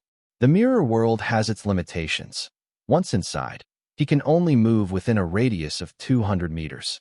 He decides that by exploring the mirror world in different locations, he might discover higher-level undead creatures to contract. As he runs, Yunche spots Xiao Ji being restrained by a Ding family guard. The guard sneers that Xiao is good at hiding, but he won't let him escape because no one knows what rewards await for capturing him. Yunche rushes forward and strikes the guard, forcing him to release Xiao Ji. Xiao Ji's eyes immediately turn to Yunche, who grabs him by the collar and tells him they are leaving. Yunche admits to himself that he has caused quite a mess and tells Xiao Ji firmly that they are heading back so he can count his gains. The guards are still fighting the undead creatures in the cave. One of them strikes down an undead, killing it, but then remarks that although these things are not very strong, he wonders why they revive after being killed. Suddenly, purple waves of energy surge through the air, eliminating all the undead at once. The guards look upward as a man steps forward, exhaling. It is Ding-Gu, the third head of the Ding family, level 52. He explains that these creatures are being summoned. No matter how many times they revive, they consume magic points, and if they are killed enough times, they disappear completely. An old man with a beard asks if Yun Sha has left. Ding Hao, the second head, bows to his father, apologizing that he was not able to keep her here. He adds that the intruder was unusually bold, not only running freely around their residence, but even breaking through a window of their house. Ding Dan frowns, furious, saying that the intruder dared to break into their inner residence. He scolds his son, asking how they conduct themselves when they could neither capture the intruder nor even identify his face. Ding Hao, still bowing, accepts his mistakes but then adds that Yun Sha agreed to go to the hero's dungeon, remarking that at least their grandfather's matter faced no issues. Ding Dan, still frowning and disturbed by the incident, declares that once they discover who the intruders are, they will simply kill them, and he orders Ding Hao to find out quickly what else has been stolen. Elsewhere, Yunche holds the dungeon pass, thinking that he has finally obtained it, but has not yet found anyone who can take him into the hero's dungeon. He shrugs it off, deciding there is no need to rush. He recalls that he leveled up to 20 at Ding Su's house, and that his Chimera Bone ring is now damaged up to 94%. Still, he succeeded in obtaining more than 10 skill books from their private collection. Holding one of the books, he notes that the chants are all support skills he can use to stack his attributes. With enough of them, he believes he can overpower others at his level by stats alone. The system notifies him that he has gained boost combat power from the skill book. He also obtained the Corrupted Knight's armor, a piece of equipment dropped by the dungeon boss that will be useful in the future. Most importantly, he has leveled up his Mirror World skill from level 1 to level 2. Yunche reflects that the summoning power he gained from the Mirror World has increased his combat ability, but it is still not enough. Remembering the equipment on the statue of the so-called hero, he concludes that the hero must at least be an S-Rank Berserk class branch. He believes he will need to make a contract with a soul from the Mirror World of equal rank to reach level 50 or higher before he can even hope to defeat him. Beside him, Xiaoji asks worriedly if the Ding family can catch them. Yunche glances at him and assures him that they have lost their pursuers and, since they never showed their faces, it will not be a problem. Still, Xiaoji remains nervous. Yunche considers that Xiaoji is still young and has already suffered a great deal. He asks Xiaoji if there are any dungeons nearby where a powerful person has died in the past. Xiao repeats the question in confusion, so Yunche clarifies that he is searching for a high-level dungeon to grow stronger, adding that Xiao will soon understand. After thinking, Xiaoji admits there is such a dungeon, narrowing his eyes as he mutters that it is the school's dungeon, but warns that they have no chance of sneaking in there. Yunche reflects that the school's dungeon is monopolized and concludes that he will need to rely on special methods. Later, he presents 2 of the skill books he obtained to his teacher. The teacher is shocked to see a purple-quality skill book. Clearing his throat, he thinks to himself that Yunche must have powerful backing. He explains that it is not within his control to open the school's dungeon, as access is already predetermined, but he adds that the dungeon has been opened for those about to graduate. Juniors, however, are not normally allowed inside. Yunche smiles, and the teacher explains that if a student is extraordinary, he can join the expedition with a teacher's recommendation. He assures Yunche that he will do everything he can to secure him a spot. Later, at the entrance to the school's dungeon, Yunche and many other students gather. One black-haired student remarks that this may be his last dungeon, so he will do his best to grind as many monsters as possible. His friend, wielding metal claws, adds that they wouldn't even have this opportunity without the hero's gift. The black-haired boy thanks the hero. Yunche, however, senses that something feels off about this dungeon. Their teacher steps forward and tells him that this valiant dungeon was gifted to the school by the hero. He adds that according to rumors, the hero once fought inside this dungeon, so there may be traces of him left there. Behind Yunche, Xiaoji stands gloomily, clenching his fists. He nervously thinks about the valiant dungeon, knowing it is the place where the hero valiantly killed the traitor Qiaoan. He debates whether he should tell Yunche the truth. The teacher gives a stern warning, saying the dungeon is very dangerous, and instructs everyone to take care and act within their limits. He then calls Xie, another student, and instructs him to take care of the group. Xie frowns and complains, asking how he is supposed to level up like this. The teacher shrugs it off, telling him to go, since the dungeon is already open. Xie mutters about having to look after juniors as he steps onto the stairs, grumbling that he now has to babysit 2 useless kids. Pointing at Yunche, he orders him to stay behind once they enter the dungeon, or else he will leave him there. Yunche and Xiaoji step up as well. Yunche thinks to himself that even though it is only a level 20 to 40 dungeon, it gives off a dangerous feeling. The students enter the dungeon and walk through a tunnel lined with glowing blue crystals. Xie notices Yunsha and Yunyun, wondering what they are doing there since their grades are lower. He then points at Yunche and Xiaoji, saying that they also have lower grades, before smugly suggesting that it would be better if Yunsha joined his side. The student wearing a battle mask interrupts Xie, telling him to stop dreaming and pointing out that Yunsha and Yunyun are already above level 30. Xie freaks out as the masked student adds that Xie isn't even on their level. Embarrassed, Xie waves his hand, pretending to acknowledge the point. Yunsha and Yun begin walking towards Xie, but instead of stopping near him, they pass by, leaving him stunned. They approach Yunche. At first, Yunche doesn't recognize Yunsha, but then recalls she was the guest at the Ding family, the one of high status, and wonders why she has come to him. He questions whether she knows the original owner of his body or if she is here to defend Ding Su. Yunsha tells him she saw him at the memorial yesterday, praising his movements and his distinct voice.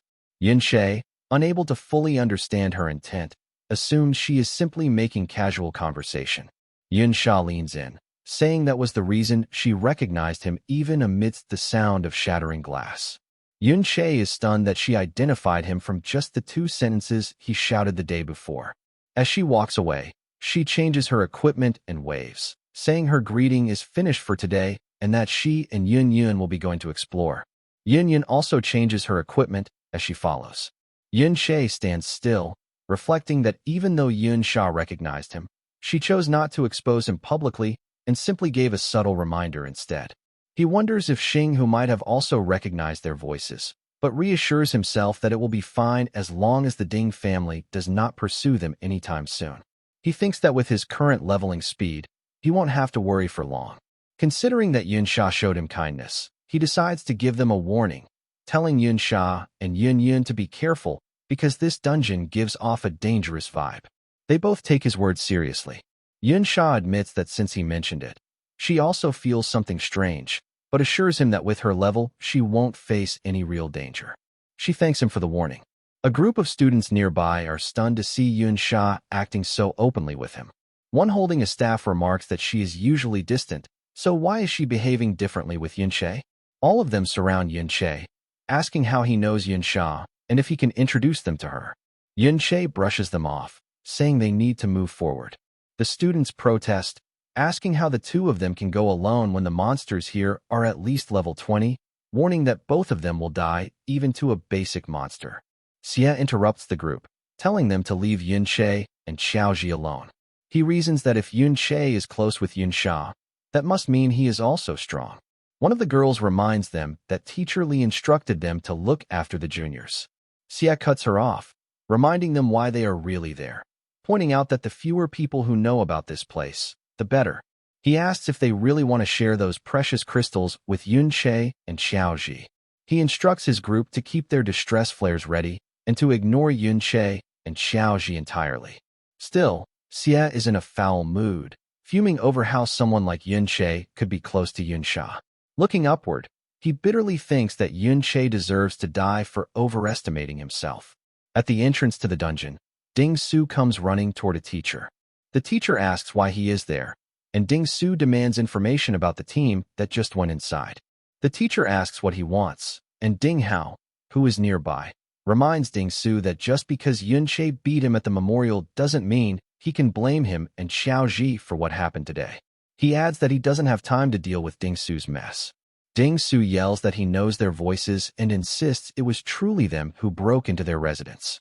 Ding Yi adds that a student couldn't possibly have escaped from him and so many guards, while Ding Gu challenges Ding Su to prove that Yunche and Xiaoji are stronger than the guards, or else he won't help him. Ding Dan silences them all, reminding them that they are discussing business, and orders Ding Su not to disturb them further.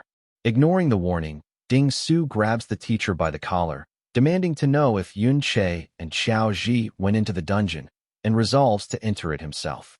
Yunche strikes and takes down a level 20 monster inside the dungeon. Another monster appears and starts to fire its attack toward him, launching multiple laser beams. Yunche calls out to Xiaoji, and Xiaoji activates his surrounding shield on Yunche. The shield can only be used on one unit, lasts for 3 minutes, and grants 500 durability and 700 defense. Xiaoji cheers, seeing Yunche surrounded by golden flames. Yunche charges forward with his trick blade, boosted by Xiaoji's encouraging shout, which increases his power and speed by 5%. He leaps above the monster and strikes it down with his blade. After killing the monster, Yunche levels up to level 21. Xiaoji checks his stats as well and happily announces that he has leveled up too. His current level is now 11. Yunche glances at the library of skill books he obtained from the Ding family. noting that among them are the skills Surrounding Shield and Encouraging Shout, which Xiao Ji can already learn at his current level. As Yun-Che walks away, he admits to himself that the monsters here are high level, but with Xiao Ji's support skills, managing them is possible. The two continue forward, surrounded by blue reflecting crystals. Yun-Che recalls that the teacher mentioned this dungeon contains a rare monster called the Obsidian Beast. Defeating it can grant the support type skill Gravitational Pull, a base skill already marked in his Mirror World list as a must-learn.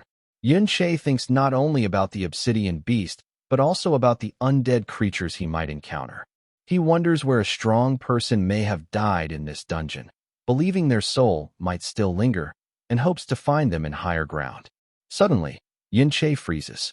He spots a purple crystalled monster above and realizes more are grouping together in the Crystal Pillar Canyon.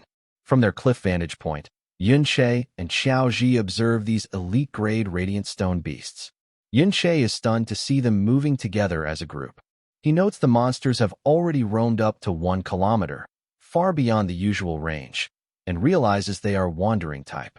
Wandering monsters roam freely in dungeons, often appearing in the same locations, and are stronger than normal monsters. Gripping his blade, Yun-Che jumps down from the cliff toward the wandering monsters. He recalls that in the early days, when humanity was weak, encountering wandering monsters meant preparing for a brutal fight, since they could even leave the dungeon and cause catastrophic dungeon disasters. Yet, despite the danger, killing them provides far greater EXP and higher quality loot than normal monsters. Yun-Che strikes at an obsidian crystal wall monster, but quickly realizes these monsters are far too strong. For now, he decides only to examine them. As he studies the creature, he notices it has healed itself, making him wonder if it has a continuous healing skill.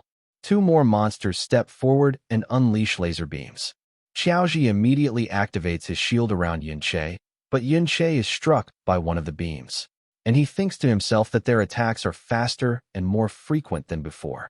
Even at full speed, he cannot dodge them all. Summoning his undead army, Yun-Che notes that his defense and HP have dropped dangerously low.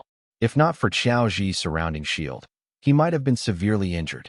His undead creatures appear at level 23, but even they cannot hold back the radiant stone beasts. Realizing the monsters are too powerful, Yun-Che seizes an opportunity to retreat. He thinks to himself that while the monsters are slow, his HP and defense won't improve anytime soon. Reaching Xiao Ji, Yun-Che concludes that he needs a defense boost from Xiao Ji's level up to fight these monsters properly. He suggests that Xiao Ji target some normal monsters, startling him. At the low-level grinding zone, Xiao Ji, clad in armor, stands opposite a monster. Yun-Che recalls having seen many monsters from higher ground earlier, perfect opponents for Xiao Ji to level up on.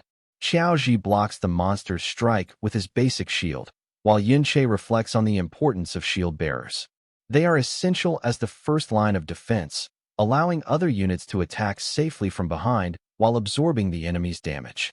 Yun-Che smiles as he thinks that since Xiao Ji's last dungeon battle, all of his stats were put into defense, and he has also obtained the armor looted from the Ding family's guards. Now Xiao Ji has the core defense abilities required for a shield bearer, which makes it easier for him to block level 20 monsters' attacks. Yun-Che yells toward Xiao Ji to sink his body and steady his stance, instructing him to swing his shield in the direction of the attack. The durability of his shield drops less than before, so Xiao Ji happily tells this to Yun-Che. In the following moment, Yun-Che shouts at Xiao Ji to protect himself from the follow-up attacks, but Xiao Ji receives a powerful strike from the monster, slamming him into a large crystal. He groans in pain, so Yun-Che steps in and strikes the monster, freeing Xiao Ji. Yun-Che advises him to always pay attention to the enemy's next attack and to keep enough space to handle it by not overswinging his shield. Xiao Ji stands up and listens carefully to what Yun-Che is telling him. Yun-Che advises him to keep his body relaxed while staying alert, only tightening at the moment of defense. He thumps Xiao Ji's armor and tells him to continue. Yun-Che also reminds him that since he is behind his back, as a shield bearer, Xiao Ji must always be aware of his teammates' movements. Xiao Ji readies himself with determined eyes and defends against the monster's attacks with his shield, while Yun-Che counters with his blade. Yun-Che gives him a tip that when the difference in strength is not too big, then victory or defeat is only determined by techniques. After some time, Yun-Che and Xiao Ji are standing together after defeating the monsters they were fighting. Yun-Che levels up to 22 and thinks that now Xiao Ji can easily face enemies while gaining more EXP in return. Xiao Ji happily says that he has reached level 15, which means he can finally learn his new skill through a shield armor skill book. He learns it, while Yun-Che notes that this is the last skill book from which Xiao Ji can gain anything, the ones looted from the Ding family. Yun-Che further thinks that this skill will add outer armor to his summoned undead creatures, and the defense boost from shield armor will be more than enough to take down an elite-level wandering-type monster. At the Crystal Pillar Canyon, 3 of the teachers observe the elite wandering-type monsters. Leilai wonders where these monsters have come from and remarks that this is too dangerous for students, so they need to handle it themselves. Lei-In adds that they are able to handle level 30 monsters, but the ones they are seeing ahead are even stronger. A flare is fired into the sky, and the teachers remark that it is a student distress signal. The teachers stand up instantly, and Leilai says that first, they need to rescue the students in need. Lei-In argues that if they leave the wandering-type monsters behind, then there are high chances that students may run into them. Zhuangzheng agrees and takes responsibility, saying he will stay there. Leilai prepares to leave as golden flames cover his body, and he says that Zhuangzheng will stay just in case. Yun-Che and Xiaoji suddenly appear behind them. Yun-Che says that they will take care of this side and adds that the rescue signal could also be due to the wandering-type monsters, so only 2 teachers won't be enough. Leilai turns toward them, trying to know their identities, but Yun-Che begins to explain that these wandering-type monsters move slowly and have not detected them yet. If one watches from afar, then they will be absolutely fine. The teachers think for a moment and then decide to go. Leilai warns them that those monsters are extremely dangerous and instructs them not to act on their own. He adds that they need to hide themselves well because if they get spotted, it will be impossible to escape. Yun-Che, with confidence, says that it's the monsters instead who will not escape. Yun-Che strikes and takes down the monster. The undead creatures are also present, and Yun-Che sweats a bit when the monster begins gathering energy to attack. Xiao Ji calls out loudly, activating surrounding shield and shield armor to defend. A beam of light strikes one of the undead creatures hard. Yun-Che quickly strikes at the monster from different directions, and the monster takes damage. Hoping to finish it, Yun-Che leaps above and strikes from multiple angles, defeating the monster. The system announces the defeat of a level 30 wandering-type monster, and a purple beam of light appears. Yun-Che thinks that successfully defeating one wandering-type monster is helping him get used to this class, but compared to his previous life, he is still far from catching up. Moving through his undead army, Yun-Che jumps high and takes down another monster with a single strike, reflecting that using reversal skills increases his attack to some degree. However, he notes the base attack of a support class is too low, and he thinks that raising his attack power would make a big difference. Landing on the ground, he checks his system window and sees that he has leveled up again. As expected from an elite rare monster, killing it yields significant EXP. The system prompts him to pick up the dropped items. He steps forward, and the system shows the loot he has collected. Yun-Che widens his eyes. He has obtained a high attack weapon, the Crystal Longsword, boasting 552 attack points. Smiling, Yun-Che thinks this finally fills the gap in his base attack. He stands confidently, holding his new sword sparkling with lightning, thinking battles will now be much easier. Still, he feels disappointed that the skill book gravity pulled did not drop, noting its low drop rate. As Yun-Che reflects on the wandering-type monsters, a flare lights up the sky. He recognizes it as coming from the same direction where the earlier distress signal appeared, but now it's a special grade signal, only used by teacher squads. Elsewhere, Leilai, worn out and gritting his teeth, maintains a shield around himself and a group of students. They are cornered by wandering-type monsters, leaving them nowhere to go. He wonders aloud why so many of these monsters are gathering here. On higher ground, more students are present, protected by barriers while the wandering-type monsters surround them, aiming light beams at the shields. Yunsha and Yun-Yun are among them. Yinsha asks what happened for so many monsters to gather here. Zhuangzheng approaches her, explaining that the reason is still unclear. He says they came after following the signal and points to the cave where others are trapped inside. He adds that they are trying to organize a rescue, but the number of monsters is too high, and even with all the teachers, they lack manpower. Yinsha, standing quietly in the crowd, listens. Zhuangzheng requests Yinsha's help. Smiling, she raises her hand, forming a sparkly cross star, saying it is their duty. She transforms the small cross star into a massive one, sending 6 stars into the air and forming glowing golden magic circles beneath her feet. Yinsha's skill boosts mental power by 2% and attack power by 20%. An orange-haired girl remarks that the buff is incredibly strong, while a curly-haired boy behind her says it's at least epic level. A monster charges at Yinsha, but she dodges by floating into the air. Yun steps in and strikes the monster with her dagger, defeating it. From higher ground, Yinsha observes, while students behind him praise Yinsha and Yun's strength. One says they are powerful enough to rescue those inside, while another is stunned by their abilities. Yinsha notes that not just their gear, but their skills are formidable as well, and he thinks that even without him, things will go smoothly. Still, while observing, he wonders what could possibly draw this many wandering-type monsters here. Deciding to investigate, he tells Xiao Ji to stay behind as he goes to take a look inside. Yinsha activates his mirror walk, and the system begins the 30-minute countdown. Looking around, he remarks that the entire place is filled with crystals and mirrors, concluding he can enter the mirror world at any time. He notes he has no time to test the return to reality process, remembering that yesterday at the Ding residence, once the mirror world timed out, he could not re-enter. As he passes through the defender's zone, he wonders why people have reflections, but monsters do not. Moving forward, and questions whether he is the only living being with a physical form in the mirror world. Entering the cave, he finds Xie standing inside, trembling with fear.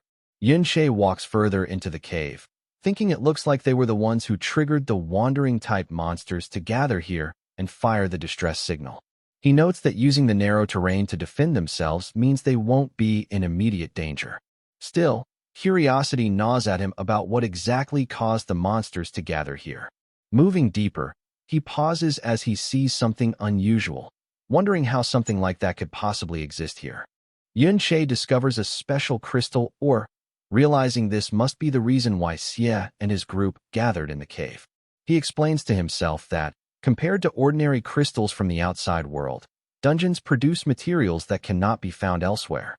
These rare items can be used by lifetime professionals to craft gear, accessories, and other valuable items. Yinsha remarks that these ores are far more precious than gold. He reaches out to collect the crystal, and the system notifies him that this item can be taken back to the real world. Yinsha pauses, wondering about the implications. He concludes that as long as there is a mirror surface, he can return to reality from within the mirror world.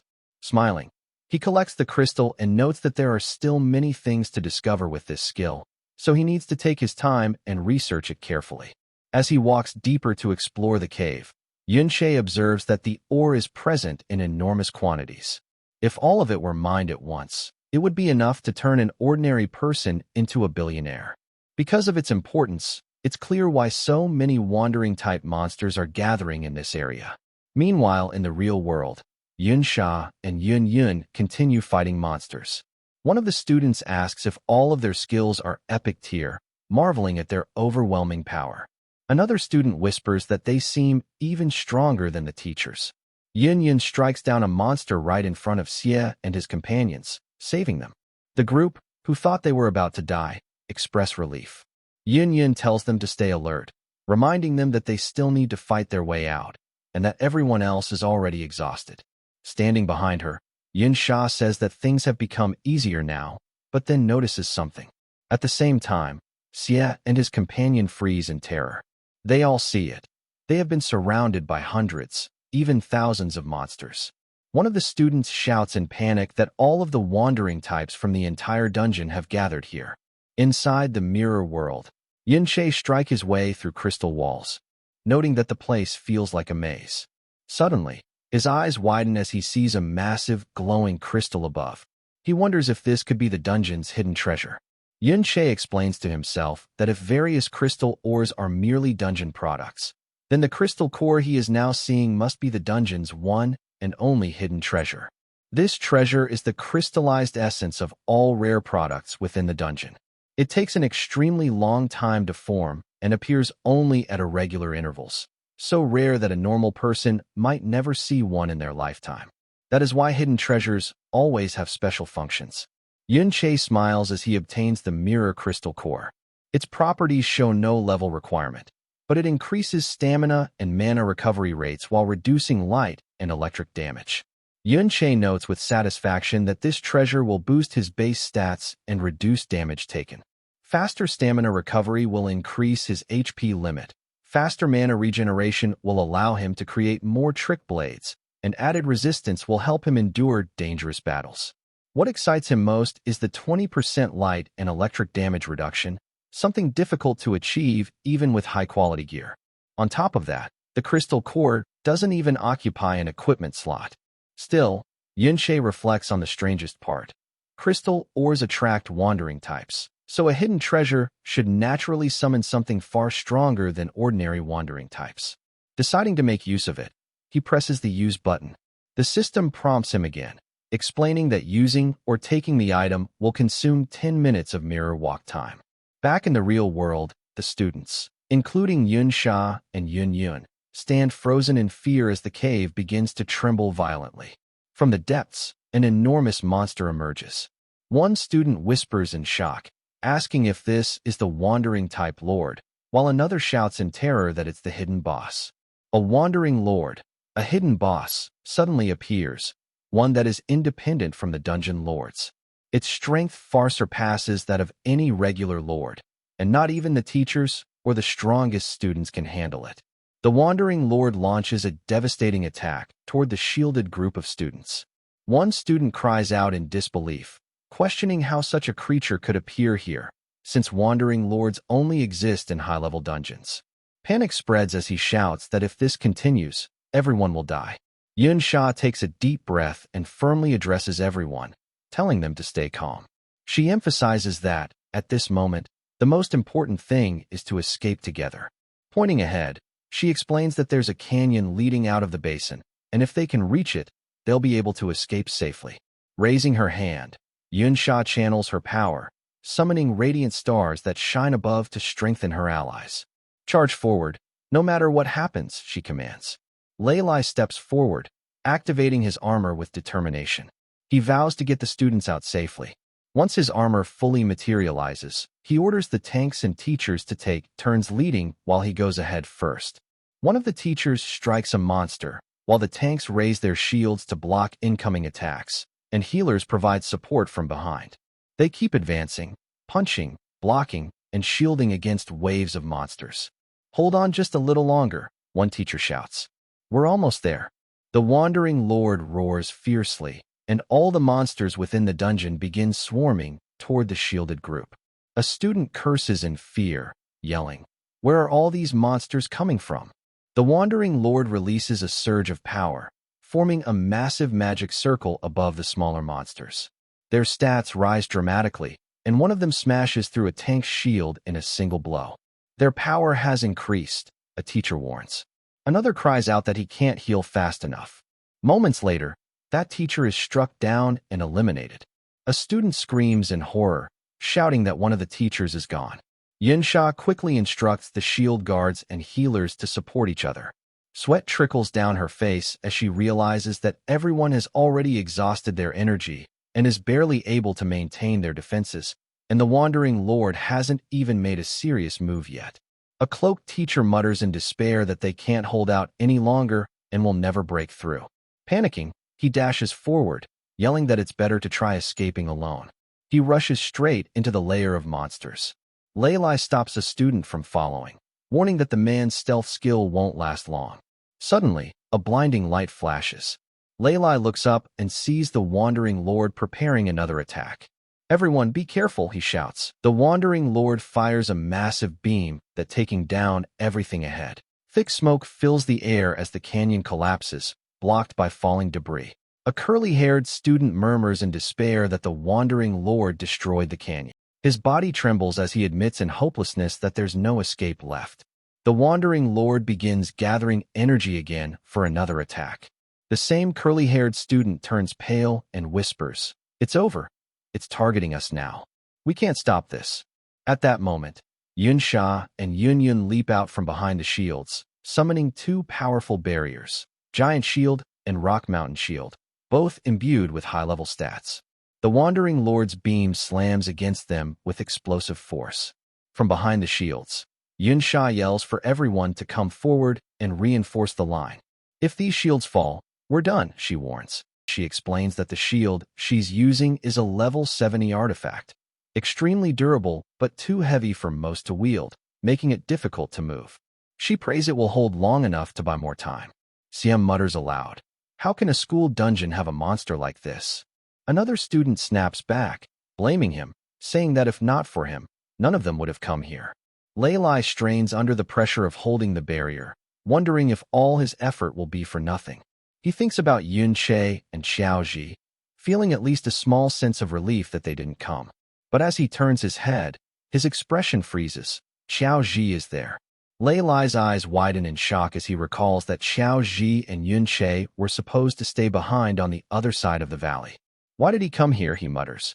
Before he can think further, the shields finally shatter into pieces after being struck by a smaller monster. Encircling shield now. Xiao Ji shouts. Lei Lai is hit by a beam from one of the monsters, but a defensive barrier suddenly activates, saving him at the last second. His armor cracks apart. He realizes the outer defenses have been broken, and another monster raises its fist to crush him. Lei Lai closes his eyes, admitting to himself that there's no one left who can stand against the wandering species. Then, out of nowhere, Xiao Ji jumps forward, forming a powerful shield that collides with the monster's fist, blocking the attack. Lei Lai stares in astonishment, wondering when Xiao Ji gained such power. However, the small monsters quickly overwhelm the group, shattering every remaining shield. Lei Lai feels despair wash over him as he thinks their defense has completely fallen apart. Xiao Ji's armor breaks under the pressure, and he collapses to the ground. The monsters gather energy above him, preparing to unleash a deadly barrage. Then suddenly, Yun Che appears. In one swift motion, he strikes down all the monsters about to attack Xiao Ji. Lei Lai's eyes widen in awe as Yun Che stands tall amidst the devastation, his sword gleaming in the light. Calm and composed, Yun Che praises Xiao Ji for doing his best. Xiao Ji reaches out a trembling hand toward him, whispering Yun Che's name. Yun Che gives him a warm smile and gently says, "You've done enough. Leave everything to me now." When Yun Che was inside the mirror world, standing before the radiant crystal ore, he realized that aside from this one, there must also exist an original crystal ore in the real world. The thought made him happy, knowing this crystal ore could help him double his gains. However, there was one problem. He couldn't take the ores out freely. The system displayed a message explaining that extracting 75 crystal ores would consume 750 minutes of mirror walk time. Yun Che quickly calculated that taking out a single crystal would require 10 minutes of mirror walk time. After analyzing his options, he decided to extract only the most valuable crystal core for now. The system interface appeared, displaying his current stats window. Suddenly, the cave began to tremble violently. Yun Che's eyes widened in alarm, wondering what was happening. Without hesitation, he began rushing back, questioning whether he could still return from the mirror world in time. The system notified him that his remaining mirror walk duration was 12 minutes and 54 seconds.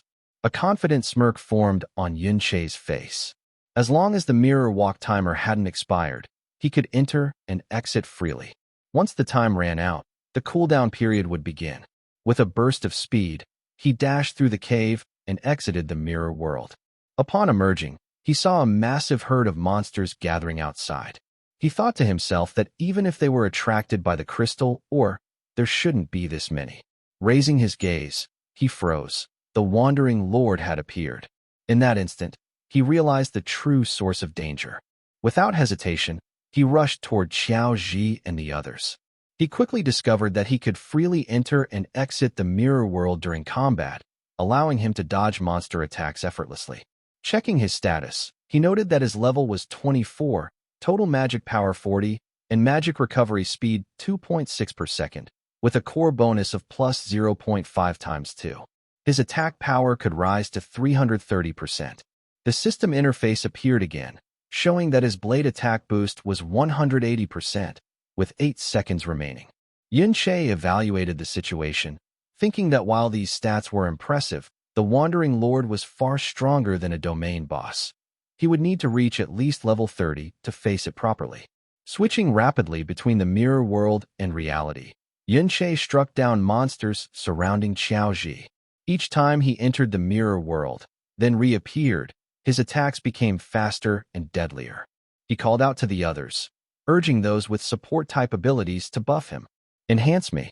I'll take care of the wandering spawns," he shouted. Yun-Sha activated her star trick magic, while Xiaoji used his ring-type armor. Their combined effects boosted Yun-Che's mental power and attack strength, allowing him to obliterate a monster instantly. Even though there were countless enemies, his HP had increased thanks to the crystal core, and his resistance to lightning-based damage had improved by 40%. Yun-Che thought to himself that he wasn't in immediate danger anymore, though the monster's immunity to confusion spells was slowing his progress. Nearby, Lei Lai and the other students watched with wide eyes. One student noticed the chanting indicator above Yun-Che's status bar and wondered aloud why his attack power was so high. Lei Lai shouted in disbelief, asking what kind of skill Yun-Che was using to phase through monsters from every direction. Clutching his injured shoulder, he thought that all his earlier worries about Yun-Che had been unnecessary. As Yun-Che continued eliminating monsters, his experience bar rapidly filled, and he leveled up multiple times. Watching the scene, Yun-Sha's eyes widened in realization she had underestimated him. She had once thought of Yun-Che as nothing more than a thief, but now she saw that his strength far surpassed her expectations. Yun-Yun silently observed from behind, equally astonished. Yun-Che continued shifting between dimensions, entering and exiting the mirror world, as he defeats more monsters, leveling up 3 times in quick succession. A student nearby whispered in awe, wondering if Yun-Che was an outside support unit and marveling at his overwhelming power. Lei Lai shook his head and replied that he had seen him before, revealing that Yun-Che was actually just a student. The others were stunned. A student that powerful was beyond belief. The Wandering Lord suddenly began gathering energy for another massive attack. Lei Lai noticed the change and shouted a warning. The students screamed that it was preparing to fire again. The Wandering Lord unleashed its devastating beam toward the ground. Yun-Che quickly leapt back, dodging the strike, and realized that if it had hit him directly, he wouldn't have survived. He noted that the Wandering Lord was moving closer, and once it reached them, even the 2 remaining shields wouldn't be able to withstand its attacks. Lei Lai shouted to everyone, "Break through the exit now. There are fewer monsters ahead." He warned that if the Wandering Lord advanced any further, they'd all be doomed. No matter how strong Yun-Che is, he can't defeat that thing. Lei Lai yelled. The students argued among themselves. One insisted the shields were too heavy to move. Another said that moving them would expose them to the monster's attacks. Others added that they could only carry the shields if they stored them in their inventory. At that moment, Yun-Che stepped forward and told them to leave the shields to him. He explained that he would attack the Wandering Lord to draw its attention, giving everyone else the chance to escape. Lei Lai, visibly worried, asked what Yun-Che would do if they ran while he stayed behind. But Yun-Che was already deep in thought.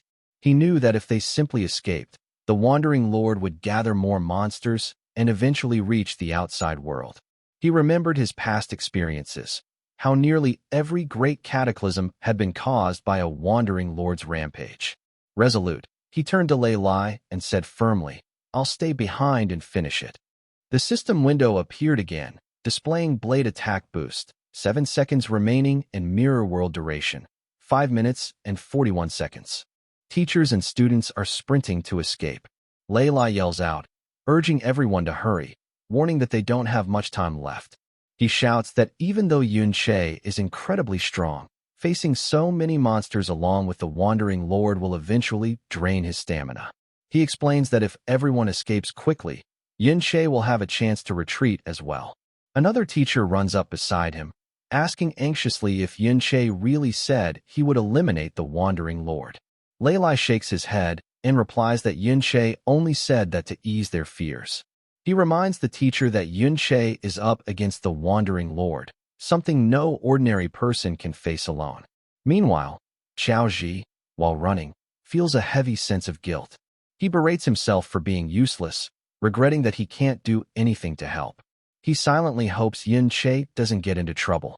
Back on the battlefield, Yun-Che continues to strike the Wandering Lord from every direction, moving in and out of the mirror world at lightning speed. Each time he attacks, he gains experience and levels up, but the Wandering Lord counterattacks ferociously. Yun-Che reappears from the mirror world, leaps forward, and strikes directly at it. He quickly glances at its status bar. Its defense is incredibly high. The small amount of damage he inflicted heals instantly through its regeneration skill. Standing before the colossal monster, Yun-Che realizes what he must do. His eyes narrow as he focuses on the crystal or embedded in its head. It must be the weak point. However, his attacks are still not strong enough to break it. He notices that the buffs he received earlier are fading, and his MP is draining rapidly. Without sufficient magic power, he won't be able to sustain his trick blade skill for long. He strikes again and again, thinking he needs to level up fast before his strength fades. But soon, the Wandering Lord begins to anticipate his movements. It launches a devastating barrage of energy blasts. Yun-Che is hit, his HP drops sharply, his MP continues to fall, and he realizes his mirror walk time is almost gone. The system displays, remaining mirror walk, 3 minutes and 46 seconds. He contemplates summoning his undead army to dodge the attacks, but then hesitates. Reviving undead consumes too much MP, leaving him with little power to strike back. He questions whether he should retreat or try to recover. Suddenly, a shield manifests in front of him. Yun-Che looks up, startled, to see Xiao Ji, Yun-Sha, and Yun-Yun standing before him. Just as he begins to ask what they're doing here, Yun-Sha interrupts, explaining that Xiao Ji begged them to come help. Xiao Ji, flustered, mutters that he didn't beg that much, but admits that since most people had already escaped and the number of monsters had decreased, he decided to come. Yun-Che gives them a warm smile and thanks them sincerely. Yun-Sha stands beside the undead army, stating that they'll cover him while slowly retreating. But Yun-Che shakes his head and raises his blade, telling them there's no need. With your help, he says confidently, I won't be holding back anymore. He strikes down another monster and levels up again. The system window flashes, level 30 reached. Yun-Che smiles confidently, thinking his attack power is finally enough. He equips the Corrupted Knight armor, a powerful drop from the Ding family dungeon. Curious, Yun-Sha asks if he plans to go after the Wandering Lord's weak point. She cautions him that it's impossible to reach such a height. Yun-Che opens a skill book, his eyes gleaming. The moment he's been waiting for has finally arrived. The system displays the description of his new skill. Gravitational pull, consumes 10 MP per second, pulling the target object toward the user. Gravitational draw, reverse, consumes 10 MP per second, pulling the user toward the target. Yun-Che smirks, realizing the second skill will allow him to reach the Wandering Lord's weak point. His trick blade attack power surges by another 30%. He reassures everyone, telling them calmly, everything is under control. Dark purple energy flares around his hand as Yun-Che activates the ability. He braces himself and leaps high into the air, using gravitational draw, reverse to pull himself directly toward the Wandering Lord. He lands atop its massive head, standing before the crystal ore. Yun-Sha and Yun-Yun gasp in disbelief as Yun-Che breaks through the surrounding barriers protecting the core. The Wandering Lord roars in agony, launching another energy shower. Yun-Che's HP drops sharply as his system warns of critical damage. Gritting his teeth, he focuses all his remaining strength and strikes the crystal core with a powerful swing of his trick blade. The system window flashes brightly, Wandering Lord defeated. Yun-Che gains 5,000 EXP and earns the title Wandering Slayer. Two legendary skill books drop before him, Golden Light Barrier and Angel's Blessing. After defeating the Wandering Lord, Yun Che's level rises to 33. Xiao Ji, overwhelmed, exclaims that Yun Che has become far stronger, while Yun Sha, still in disbelief, mutters that Yun Che actually defeated such a terrifying beast all by himself. Meanwhile, standing atop the fallen Wandering Lord, Yun Che notices that the loot includes two legendary items. Just as he is about to comment, the massive creature's body begins collapsing. Yun Sha shouts in alarm that the monster is falling, and that Yun Che is still on top of it. Yun Che immediately begins sprinting toward the ground, jumping from the crumbling body. As the Wandering Lord crashes down with an earth-shaking impact, Yun Che notices a hollow mountain through a broken section of the wall nearby. Curiosity guiding him, he steps inside and is met with a grim sight. Countless remains of both humans and wandering creatures. From the heavy battle marks carved deep into the walls, Yun Che realizes that an even stronger Wandering Lord than the one he just defeated was once born here. That explained the fierce, ancient traces of battle surrounding him. Suddenly, something catches his eye, a familiar face among the remains. Yun Che freezes. It's someone he once knew. Xiao En, Xiao Binbin. His heart sinks. Binbin, Yun Che whispers softly, staring at the figure from the lower ground. Yun Sha approaches and, surprised, wonders aloud if this is the same traitor Xiao and she had heard about, the one said to have been defeated here by the hero Ding Kuan. She adds that she never expected to see him standing in such a state. Observing the devastation around them, Yun Sha remarks that this battlefield looks nothing like the statues displayed in the memorial hall. It's as if he fought against endless waves of monsters and humans alike, she says. He doesn't seem like someone who was trampled or defeated easily. Yun Che remains silent. Xiaoji steps forward and begins to speak, his voice trembling. You might not believe me, he says, but I don't think my great-grandfather was an evil man. He recalls his childhood, explaining that he had always searched through history trying to uncover the truth about his great-grandfather. The records were vague, especially about the details of his life. But I did find something. Xiao Ji continues. He always entered dungeons far beyond his recommended level. My great-grandfather was an S rank, level 60. So why would someone like him come to a low-level dungeon like this? He looks down at his hands and answers his own question. Because this dungeon breeds wandering lords. He explains that wandering lords are catastrophic entities capable of summoning all kinds of monsters. In the past, the officials didn't have armies strong enough to defend against dungeon outbreaks, so they relied on powerful individuals to stop the threats early. My great-grandfather was one of those heroes, Xiao Ji says, his voice rising. He came here to destroy the root cause before it could spread.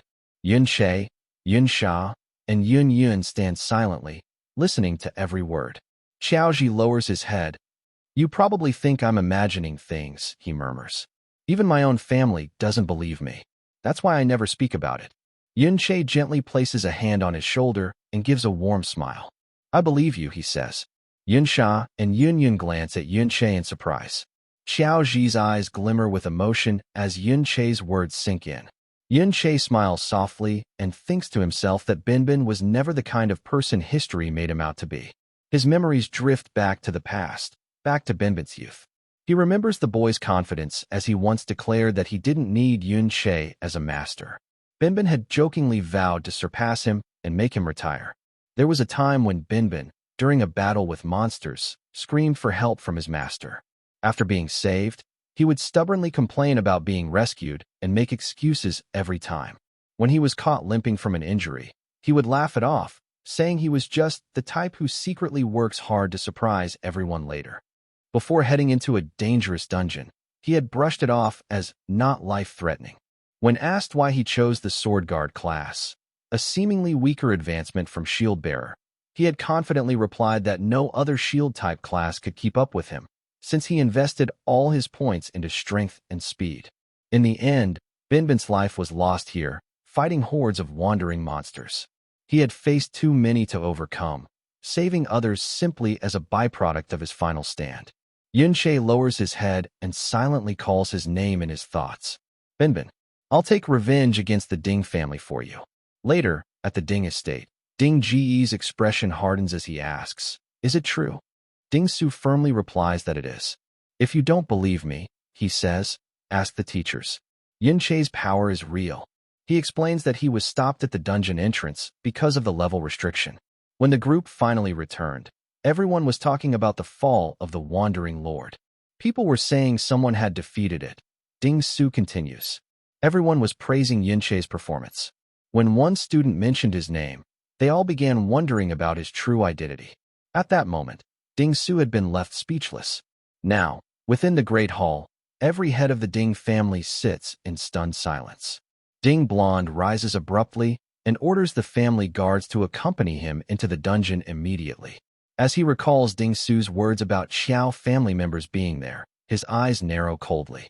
"Bring the members of the Qiao family before me," he commands in an icy tone. Yin Che gathers the skill books scattered throughout the dungeon. He picks up the golden light barrier and hands it to Qiao Ji, telling him to learn it since it has no level requirement. Yin Sha is stunned to see Yin Che casually giving away a legendary skill book like it's nothing. Yin Che calmly explains that the skill is exclusive to shield bearers, so he can't use it himself. Qiao Ji hesitates, holding the skill book nervously. Yin Che encourages him, saying that his great-grandfather might have used this very same ability in the past.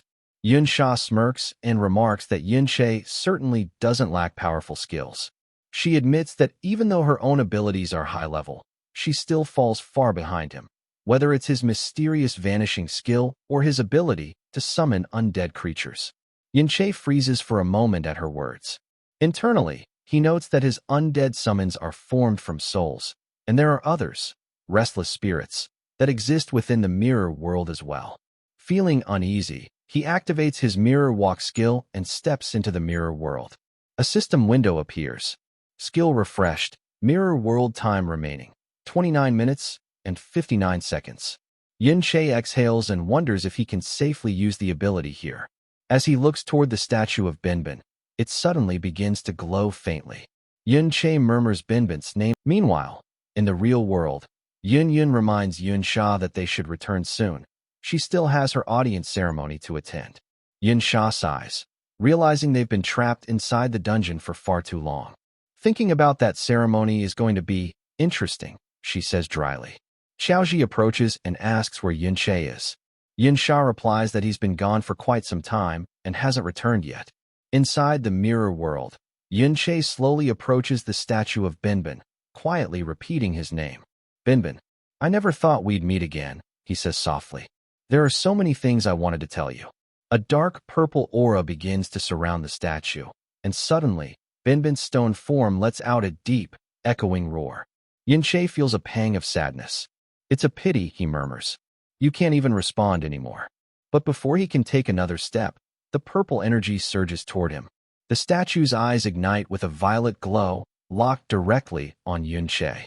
Startled, Yin Che steps back as he's engulfed in fragments of Binbin's memories floating within the aura, memories filled with flashes of his past battles and pain.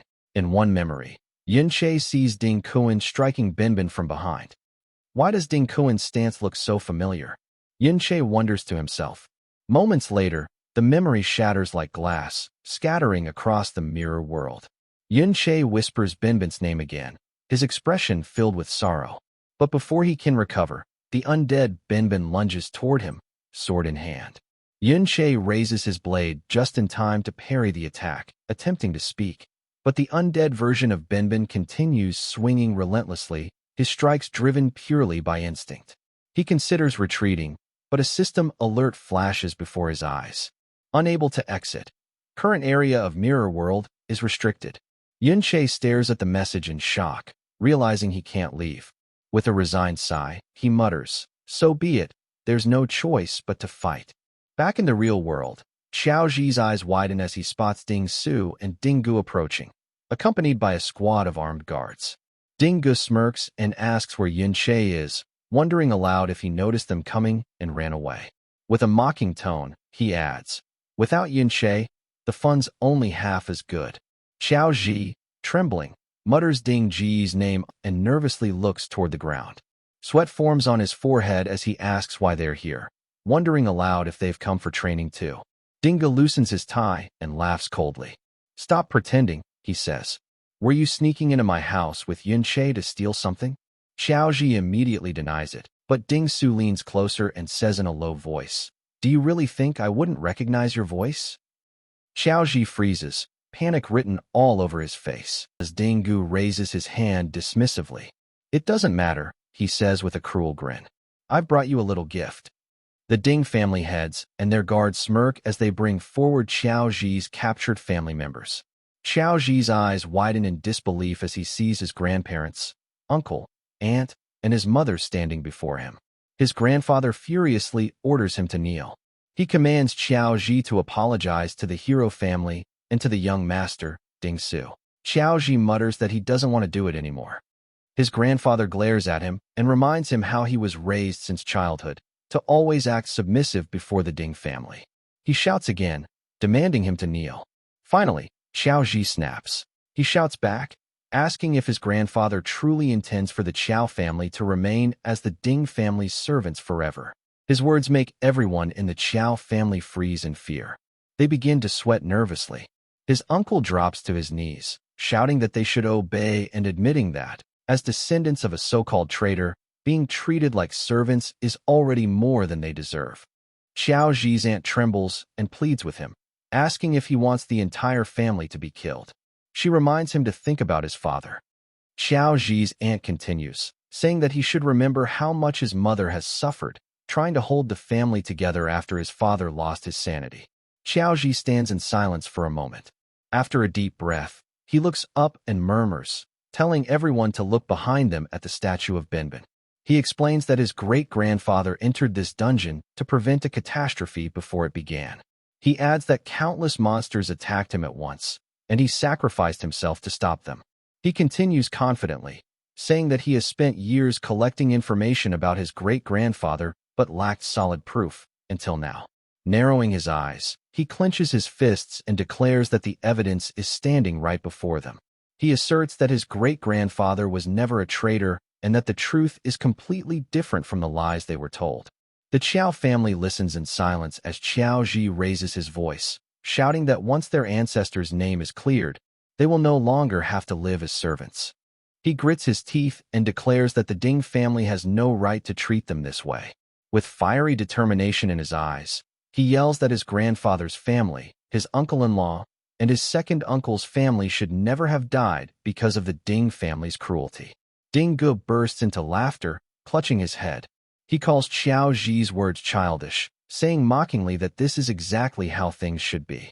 As he begins walking forward, he admits that Xiaoji spoke the truth. Benben was indeed ambushed and killed, and he was not a traitor. He explains that his own grandfather gained power by attacking Benben in the past. Then, leaning close to Xiaoji, he sneers, "But who cares?" He shouts that Benben was labeled an imperial traitor, so it was necessary to vilify him. He coldly adds that nobody cares that Xiaoji's father went insane, and nobody cares about the people who died. His voice grows louder as he declares that descendants of traitors deserve to live as servants. He points toward the Qiao family and says that they have known this truth all along. Xiaoji's eyes widen, his body frozen in shock. Ding Gu smirks, revealing that this is exactly how Xiaoji's family members met their end. He straightens his tie and coldly orders, "Kneel." All of the Qiao family members drop to their knees. Xiaoji's mother, her face pale and tear-streaked, begs her son to kneel too. She pleads for him to admit his mistakes, saying it's useless to resist. She begins crying, sobbing that she can't bear to lose her son after her husband's madness, that she simply can't take any more pain. Xiaoji's body trembles. A flash of memory fills his mind. His mother when she was healthy, smiling at him and telling him to never listen to others, to always do his best, because he is the best. Ding Su sneers and walks toward him, kicking him while calling him ignorant and slow as ever. He shouts that it doesn't matter whether Xiaoji kneels or not. It won't change anything. But Xiaoji immediately blocks the kick with his arm, grabs Ding Su's leg, and slams him hard onto the ground. Ding Su screams in pain as Xiaoji glares down at him with fierce eyes, declaring that he will never kneel again. Ding Su exhales sharply, then rises to his feet, summoning his massive hammer. Rage fills his face as he shouts, demanding how Qiao Ji dares to lay a hand on him. He charges forward again, swinging the hammer, yelling for Qiao Ji to know his place. But before the blow can land, Qiao Ji counters, striking Ding Su's face with his shield. Ding Su stumbles back, stunned that Qiao Ji managed to hit him. Holding his shield tightly, Qiao Ji calls out softly to his mother, then suddenly shouts with all his strength, "We are the true descendants of heroes." With that, he slams his shield forward again, punching Ding Su squarely in the face. Ding Ge narrows his brows as he watches Qiao Ji. Meanwhile, Ding Su, clutching his head in rage, shouts in disbelief, demanding to know how Qiao Ji could have suddenly become so strong. Furious, he charges forward, throwing punch after punch, but Qiao Ji deflects every strike with his shield. Ding Su yells, "You've been beaten by me since we were kids." But Qiao Ji counters with a powerful punch of his own, slamming Ding Su hard into the ground. His mother and aunt rise in shock as Qiao Ji looks down at Ding Su and declares coldly, "I'm not the same person anymore." Meanwhile, inside the mirror world, Yunche continues battling the undead version of Binbin. The creature swings its blade furiously while Yunche narrowly dodges, realizing that this is Binbin's full power, and that the gap between them is massive. Yunche admits to himself that if it weren't for Binbin's defensive class, his own full strength might not have been enough to hold up. Moving behind Binbin, Yunche thinks to himself that all of Binbin's techniques were once taught by him, so he knows every weakness. A system window appears, displaying Binbin's status. Yunche internally acknowledges that Binbin possesses the defense level of a post, level 60 class transfer, and even his trick blade won't be very effective against such defense. Binbin roars, igniting flames across the area. Yunche immediately recognizes it as a legendary skill, Golden Light Barrier, and mutters that this is going to be troublesome. A massive blast follows. Back in the real world, Ding Su curses Qiao Ji and unleashes his combat skill Molten Mountain Chaotic. Qiao Ji blocks with his shield and strikes back, slamming Ding Su to the ground again and again. Ding Ji's face twists with anger as he shouts, demanding to know if Ding Su still can't defeat a mere Qiao brat. Transforming his hand into a claw, Ding Ge leaps toward Qiao Ji, promising Ding Su that his uncle will handle it. But as his attack nears, Qiao Ji's shield begins to glow a brilliant golden hue. Ding Ji's eyes widen in shock, realizing too late that it's the Golden Light Barrier, the same legendary skill. Qiao Ji stands inside the shining barrier with Ding Su in his grasp. He glares at Ding Ge and shouts, "Stay outside and watch." Then he mocks their so-called hero family, calling them cowards who never fight one-on-one. In the mirror world, Yunche strikes at Binbin's barrier from multiple directions, analyzing its structure. He notes that Golden Light Barrier is not just a skill tied to defense stats. It's a legendary ability that absorbs damage until its durability exceeds twice its tolerance. It can withstand at least 10 full-powered attacks. He keeps striking from every angle, realizing that while the barrier is strong, it is also consumable. Every bit of damage drains its energy, and once it's depleted, any 10 strikes will shatter it completely. Meanwhile, in the real world, Ding Ge roars and smashes Qiao Ji's Golden Light Barrier apart.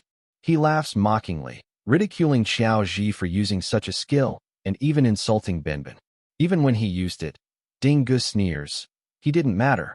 Qiao Ji, holding the injured Ding Su by his collar, glares and shouts, "If my great-grandfather were here, all of you would be the ones kneeling before him." Ding Ji's expression hardens. He lets out a furious roar and unleashes his sound energy, pushing Qiao Ji backward. Ding Ge snarls, "Are you talking about that man who died in a low-level dungeon like this?" He slams his hand into the ground, using his technique Gravity Smash, splitting the earth apart. "Even if Binbin were here," he laughs cruelly, "he would still kneel before me." Debris erupts around them, striking Qiao Ji hard. Ding Ge steps forward, gripping his axe, and says menacingly, "Still acting tough? I wonder if you'll still stand after I take you down." He raises the axe high, ready to strike, but Qiao Ji's mother suddenly steps between them, spreading her arms wide. She pleads tearfully, begging him to spare her son. "He's still young and ignorant," she cries. "Please, I'll kneel. Just don't hurt him." Ding Ji's lips curl into a wicked smile. Then kneel, or I'll kill her right now, he says coldly. But then his tone shifts, mocking, cruel. Actually, forget it. He swings his axe downward toward her. As Xiao Ji tries to get up to shout something, a powerful shockwave bursts through the air. A thick, heavy smoke spreads across the area. Everyone, both Xiao family members and Ding family guards, freezes, eyes wide, trying to see who has appeared in front of them. Ding Gu stops mid-step as realization strikes him. No, it can't be, he mutters. Binbin. Xiao Ji's mother gasps and whispers in disbelief. Grandfather. The Ding family ability users begin murmuring among themselves, questioning if Binbin has truly been resurrected, wondering aloud how someone dead could return. Xiao Ji's aunt trembles, saying that Binbin's form looks more like that of an undead. Through the smoke, Yun Che steps forward, his aura radiating darkness and power. His voice echoes, all of you looked down on me once, so I've come back from hell itself to take vengeance. The undead stands before everyone. Ding Gu narrows his eyes and orders his men to capture it immediately. The Ding family's ability users charge at Binbin all at once. A system status window flashes before Yun Che's eyes. Binbin activates Iron Armor, Shield Armor, Guardian's Aura, and Group Shield simultaneously. The combined defensive skills form an impenetrable wall. The Ding family's attacks prove useless, their strikes bouncing off harmlessly as Binbin counters with devastating precision, knocking several of them down. Xiao Ji's grandfather stares in disbelief, thinking to himself that this power, it could only belong to Binbin. Xiao Ji watches with wide eyes, silently admiring Binbin's ability to block so many opponents at once. Meanwhile, Ding Gu smirks and calls out to Yun Che. So this is the undead you've summoned, he says mockingly. I've already seen your little undead army at my house. He jumps toward Binbin, sneering. Level 33? What trash? Binbin dodges his first attack easily. Ding Gu activates his slime adhesion skill, lunging again, attacking rapidly in a flurry of strikes. Binbin blocks and counters each blow with powerful precision. Ding Gu smirks wickedly, his right hand glowing crimson. He strikes forward, shattering Binbin's defenses, and shouts, it's useless. This is true power. Just as he charges, Binbin raises his sword and releases the golden light barrier, forcing Ding Gu backward as the ground cracks beneath him. Yun Che steps forward, his eyes locked on Ding Gu, and mutters that even as an undead, Binbin still holds S-class strength. He notes that the golden light barrier alone could keep an enemy occupied for half a day. He then roars to his men, ordering them to attack the barrier to drain its energy, but no one moves. When he looks around, his expression darkens. His soldiers are all entangled, fighting against Yun Che's undead skeletons. Cursing, Ding Gu summons his armor and grumbles that the situation has turned troublesome. He ignites his next skill, Raging Flames of Fury, and scoffs. He's just a summoned creature anyway. Then, targeting Yun Che, he activates Charge Pressure Punch, planning to strike down the summoner and dispel the undead in one move. He rushes forward, muttering that his grandfather's high-class treasures will make this easy. He lands his first blow, but as his fist connects, his smirk fades. Yun Che stands completely unharmed. Shocked, Ding Gu immediately follows up with another technique, Rending Claw, but before he can hit, Yun Che vanishes from sight. An instant later, Yun Che reappears above him and strikes downward. Ding Gu grunts in pain, he roars, but Yun Che retreats gracefully, avoiding the counterattack. Binbin steps forward, raising his massive sword to assist. Yun Che lands on Binbin's blade, using it as a springboard to launch himself forward again, catching Ding Gu off guard. Ding Gu curses, Yun Che dives in again, striking from multiple directions in a flurry of swift, precise attacks. Ding Gu screams in agony as one of his arms gets seriously injured. Priest, heal me, he yells desperately. But Yun Che keeps advancing. Ding Gu stomps the ground, creating a shockwave that breaks the ground beneath them. But Yun Che simply shifts positions, appearing behind him with a smirk. What's wrong? Yun Che taunts. You look scared. Ding Gu, pale and trembling, yells at his priest again, only to realize no one is responding. He looks around and freezes in horror. All of his subordinates have been eliminated by the undead skeletons. Yunche stares at him coldly. Do you still think my undead are as weak as the ones you saw at your mansion? He asks. His smirk widens. After using evil spirit possession, reversal, and with a legendary buff from the Wandering Lord's drop, they're far beyond anything your guards could ever handle. Ding Ge's is stunned to see this. He decides to retreat, but as he turns, Binbin's blade swings down, blocking his path. He darts the other way, but another sword blocks his path. Within seconds, Binbin's spectral blades surround him, trapping him completely. Yunche steps forward, his aura flaring with power. The exclusive skill of the Sword Guard class, he says coldly, is Sword Shield Absolute Formation, and no one below S-class has ever escaped it. Let's see if you can. Panicked, Dingu summons a small black orb in his hand. Don't come any closer, he shouts. This is a void bomb, an S-class artifact my grandfather gave me. If it explodes, you'll die for sure. Yunche doesn't even flinch. Then go ahead, he replies calmly. Dingu growls, it'll kill you. I'll survive with my HP. Binbin steps forward, Yunche's tone hardens. Even if he explodes, I'll just reawaken him again. Before Dingu can respond, Yunche suddenly appears behind him. You can't even touch me, he says coldly, and strikes. Dingu screams as his other arm gets injured as well, and the artifact drops from his grasp, rolling across the ground. Yunche steps forward, his expression calm and commanding. Kneel, he orders. Dingu, broken and trembling, collapses to his knees. Xiaoji watches the scene with a faint smile. Yunche steps closer. Tell me, he says, what value do you think you still have? Yunche opens his item window and notes that he has accumulated a large number of miscellaneous materials, among them, hundreds of bottles of health potions. He summons one bottle, and a system window appears explaining that each potion restores 100 HP over 10 seconds. Yunche frowns, realizing that even if Binbin consumed all of them, it would only be a drop in the bucket compared to the damage he has taken. Binbin stands beside him, his body in terrible condition. Yunche calmly says, you need to die. He recalls that when he killed Binbin before, his soul appeared in the mirror world, where he easily turned him into an undead ally. Yunche notes that his advanced undead army can be expanded through killing, and he decides to spare Ding Su for later use. Xiaoji's grandfather observes Yunche carefully, astonished that someone so young could possess such strength. His gaze shifts toward Xiaoji, who is hugging his mother tightly, and he thinks that Yunche must be the one guiding him, that his inner strength has grown because of him. Several Xiao family members approach Xiaoji's grandfather and uncle, asking what they should do now. His uncle responds anxiously, saying that with the death of 3 clan heads, the Ding family will surely retaliate. We're doomed, he says gravely. Even if Yunche is powerful, once the heroes make their move, it will all be over. He explains that these heroes had already defeated their grandfather decades ago and have only grown stronger since then. Yunche listens silently and agrees internally with Xiaoji's uncle. He understands that once this incident is discovered, he will have no time left to grow stronger. Determined, he resolves to reach the level where he can easily defeat Ding Kuan. A system notification pops up. Yunche wonders if one of his soldiers has leveled up. He realizes that sending his undead to grind separately is highly effective.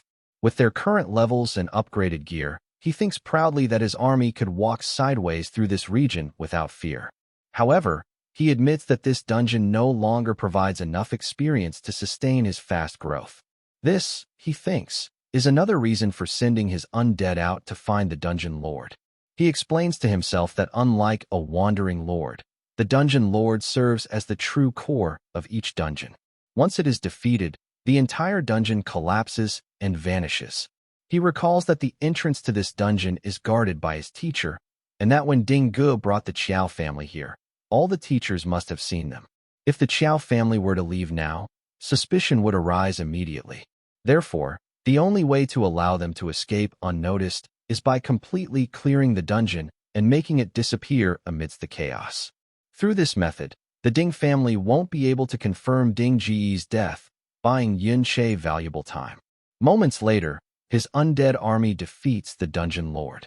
The system window flashes, announcing that Yunche has leveled up and successfully cleared the dungeon.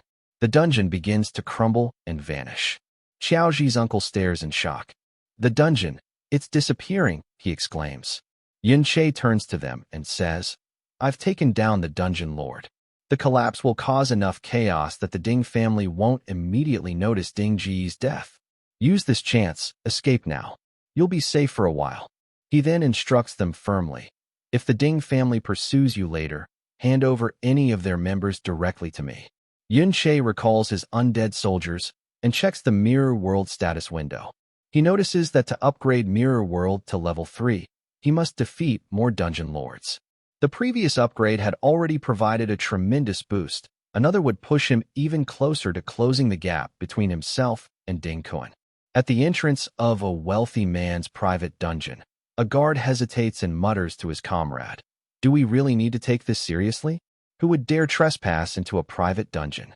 He scratches his head, unaware that Yunche has already slipped past him effortlessly. The guard turns around, sensing movement, and mumbles, Weird. I could have sworn someone was behind me. Convinced it's just his imagination, he returns to his post. Inside, Yunche smiles faintly. He notes that the civilian guards here are barely level 30. These private dungeons, he muses, are practically unguarded. He continues clearing dungeon after dungeon, slaying each dungeon lord with ease. After finishing another, he thinks, it's almost time to take down Ding Kun. But he forces himself to remain calm, choosing to defeat a few more dungeon lords first. Staying calm, he tells himself, means making fewer mistakes. With each victory, each dungeon cleared, and each level gained, Yunche disciplines himself to stay composed. Soon, rumors begin spreading across the region. Private dungeons are mysteriously being cleared one after another. Meanwhile, Yunche's mirror world skill accumulates vast amounts of EXP. Far away, Xiaoji's grandfather reads a news report about a mysterious dungeon destroyer, featuring an image of an undead. He wonders aloud if Yunche is responsible. With so many dungeons suddenly vanishing, he says, they'll eventually link it back to the one we escaped from. He realizes with wide eyes that Yunche must have done all this for their sake, so they could survive. Xiaoji's uncle comments that their current hideout is far from the Ding family estate and well concealed. Xiaoji's aunt adds that they've been cautious enough to remain completely undetected. Relieved, they agree that they no longer need to fear the Ding family. Just as Xiaoji's uncle sighs, saying perhaps they've finally escaped, the wall behind them suddenly shatters under a powerful force. Through the smoke and debris, a tall figure steps forward, Ding Hao, the second head of the Ding family. He repeats their very words with a cold smirk. So, he says slowly, you thought you could hide behind that criminal Yunche? His expression darkens. Even if you're not working with him, running from the Ding family, did you really underestimate the hero family? He asks mockingly as he lands heavily on the ground. You foolish traitors, he says, his voice echoing across the chamber. Yunche's location has already been discovered. Meanwhile, Yunche stands deep inside the hero dungeon, his level now 42. I've come, he says quietly, for Ding Kun. He glances at his skill window, Mirror World, level 3. Inside the hero's dungeon, Yunche stands silently, deep in thought. All the private dungeons he previously cleared were around level 30, and continuing there had become far too inefficient. He notes that higher-level dungeons, such as the hero's dungeons, are state-controlled, heavily guarded by the military, and sealed off within a 2-kilometer radius. He realizes that even with his mirror world ability, allowing him to explore a 200-meter radius per entry, there's no way to infiltrate such dungeons unnoticed. For now, he decides he must rely on Yunsha. Yunsha crosses her arms and asks, So, the reason you called me here, is it because you want me to take you inside? She adds that she's unsure how much he knows about her identity, but even she can't enter without a valid pass. Yunche smirks and shows her 2 temporary passes. Yunsha picks one up, raising a brow. You really came prepared, she says. She points out that these passes require an accompanying person for verification. Otherwise, they'll fail inspection. Why? She asks. Do you want to enter this dungeon without involving your family? Yunche replies calmly. In the traitor's realm, you saw Benbin's condition yourself. He wasn't the monster propaganda made him out to be. That means something about the old rebellion isn't right. I want to uncover the truth and help Xiao Ji's family. Yinsha narrows her eyes, clearly unconvinced. You're not even related to the Qiao family, yet you're risking everything to offend the heroes for their sake. Not to mention, you've already infiltrated your own family's mansion once. She leans forward. You can somehow see what happened to Binbin in the past, can't you? That's why you stole the pass. She recalls, Dingu entered the traitor's dungeon just to punish Xiao Ji and you. But after the dungeon vanished, no one ever found him. Don't tell me you're planning to confront the heroes. You clearly harbor hostility toward them. Stepping closer, she studies his face. Tell me, she asks, are you related to the traitor Yunche from back then? You share both names. Yunche chuckles. Your name also includes Yun. Does that mean you're related to that traitor too? She frowns. Don't compare. My surname isn't Yun. I changed it to avoid unnecessary trouble. Yunche smirks. Interesting. So you already knew my real surname was Yun. Yinsha's expression turns sharp. Aren't you afraid I'll report you? She asks coldly. If I turn you into the army, you'll be as good as dead. After a brief silence, Yunche says confidently, you won't. Startled, Yinsha looks at him. He continues, you risked your life in the dungeon to save those students. You're not someone who'd side with the Ding family. He then hands her a worn diary, the same one he stole from the Ding estate. Inside, records describe the atrocities committed by the so-called hero Ding Kuan's descendants. Yinsha flips through it, but shakes her head. I don't care about this. Haven't you ever been betrayed? Yunche's expression turns distant. What if I haven't? He replies quietly. That doesn't mean I can't trust others. He steps closer. I believe your true nature isn't evil, Yinsha. Her eyes flicker, uneasy. He really doesn't seem like a good person, she thinks. She turns away abruptly. If you trust me that much, she says, then follow me. You'll see for yourself how I betray. Yunche smiles faintly and follows her. Yinsha walks ahead, her thoughts racing. I never expected anyone to actually trust me, she admits silently. They finally reach the entrance of the hero's dungeon. A station guard greets Yinsha warmly. Miss Yinsha, the heroes have been waiting for you for days, he says respectfully. You already have permission to enter. His tone then grows serious. But why didn't you come with Ding Dan? He just entered moments ago.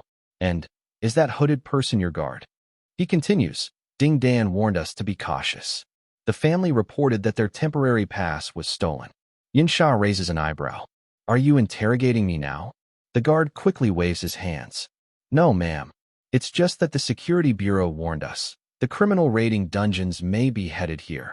Yinsha smirks and glances back at Yunche. The guard insists nervously. We're only doing this for your safety. Your escort might be replaced for verification. Yinsha laughs lightly and turns toward Yunche. Looks like they want to check on you, she says teasingly. As the guard approaches, Yunche tenses. Yinsha suddenly grabs his face, holding it up for the guard to see. Do you think I can't recognize my own guard? She asks sharply. Should we check me too? Maybe I've been swapped out as well. The guards freeze, terrified. We wouldn't dare, one shouts. If you're certain, then there's no mistake. You may enter, Miss Yinsha.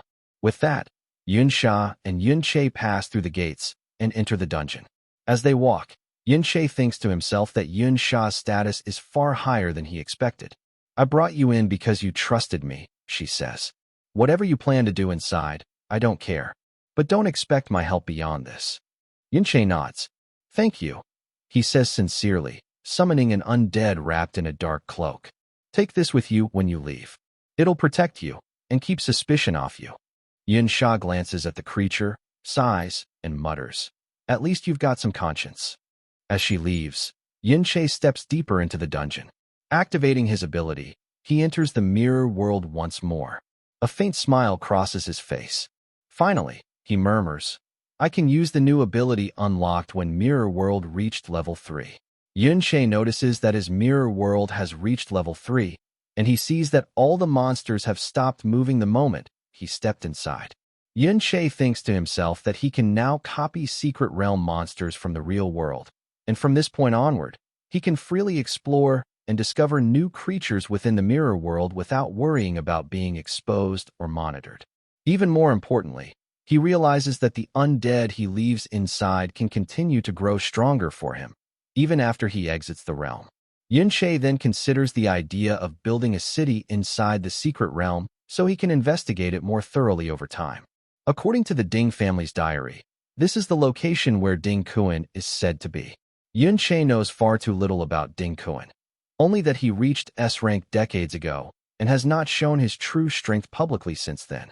Even Ding Lao Sen has no deeper information. If Yunche had more detailed knowledge, he would feel much more confident dealing with him. In Yunche's previous life, he was familiar with everyone who had reached S rank, but Ding Kuan suddenly appeared without warning. Yunche asks Ben Ben, thinking of the mysterious and powerful Ding Kuan. But Ben Ben does not answer. He is still asleep. When Yunche's mirror power reached level 3, his undead companions became a little smarter. Ben Ben changed the most, but still not enough to speak. Yunche believes that if his mirror power continues to grow, Ben Ben will finally wake up. Meanwhile, in a palace, an old man with gray hair kneels down. He is speaking to the emperor, Ding Shun. "Father, you love your third son the most. You have to help find him," the old man cries. Ding Shun looks furious. "My third son is still missing? The security report says he was taken near the hero's secret realm." The old man nods quickly. "The person who took him must be very strong, maybe even S rank. For safety, please, Father, you must act. We need the transfer certificate." Suddenly, Ding Shun moves with incredible speed and strikes the old man, who collapses. Ding Shun speaks to the empty room, calling him useless for failing to protect one boy. He notes that the man had just reached S level, but could not withstand even one blow. He mutters that he only kept the man alive to guard his grandson, and now he must correct the mistake. Losing his third son would mean losing several years of his own life. And with that heavy thought lingering, the scene shifts to the village where Ding Yin is causing chaos among the residents. Meanwhile, Yunche notices the disturbance and reflects that, compared to this place, the Ding family outside the secret realm appears far more restrained. Yunche considers stepping forward to help the villagers, but doing so would require revealing his identity, something he is not yet prepared to risk. However, Yunche soon sees that Ben Ben is also furious at the situation, and he observes how, even in such a stressful condition, Ben Ben still rushes forward to help those in need. This makes Yunche recall a memory from the disaster zone. Among all the children there, Ben Ben and Lan Xian were the kindest and strongest. That was the reason Yunche accepted Ben Ben as his disciple and trained him, hoping he would grow into someone capable of protecting others. Yet in the end, Yunche feels it was his own fault that Ben Ben ended up in his current state. Suddenly, Ben Ben speaks Lan Xian's name. Yunche is surprised and asks if Ben Ben has regained his memories, but Ben Ben instead angrily tells Yunche that Lan Xian is actually Ding Kuan. Yunche is stunned by this revelation. The scene then shifts to Ding Kuan, who has just defeated an opponent. The defeated individual mentions Yunche's name, and upon hearing it, Ding Kuan responds with suspicion. He wonders if someone is trying to provoke him by using a familiar name, as he never expected to hear it again after so many years. With a confident smirk, Ding Kuan steps forward and declares that he will personally see who dares to impersonate Yunche, his respected master. The scene shifts to Ding Yin, who angrily orders the orcs to attack the village. As the orcs charge forward, prepared to strike, Yunche rushes ahead with incredible speed and, in an instant, defeats most of them with a single, controlled blow. Filled with frustration and confusion, Yunche wonders how Lan Xian could possibly be the same person as Ding Kuan. He struggles to accept this truth, unable to reconcile the identities in his mind. Meanwhile, Ding Yin is stunned by Yunche's display of strength and immediately begins to question his identity. His subordinate, Nene, declares that the intruder must be an outsider and boldly claims that Yunche has a lot of courage to trespass within a hero's territory. But Yunche, still overwhelmed with disbelief, focuses only on the thought of Lan Xian and Ding Kuan being the same person. Yunche recalls a moment from the past, a time when he explained to his disciples, Ben Ben and Lan Xian, that due to the extraordinary power of modern professionals, the age of traditional knights had long passed. Yet, as a descendant of knights, Yunche wished to pass down the values he believed mattered most. Under his guidance, he told them, Their strength would one day surpass that of ordinary professionals. But if they wish to continue learning from him, they must remember several important principles. The first principle was humility. Yun-Che taught them that there is no fundamental difference between themselves and others, and that they must remain polite and respectful to everyone they encounter. Returning to the present, Yun-Che breaks through Nene's barrier with ease. Ding Yin, shocked by Yun-Che's power, calls for his subordinate to use their level 30 legendary equipment.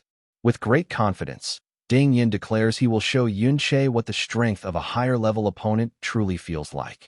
Another memory surfaces, Yun-Che explaining the second principle: always show mercy.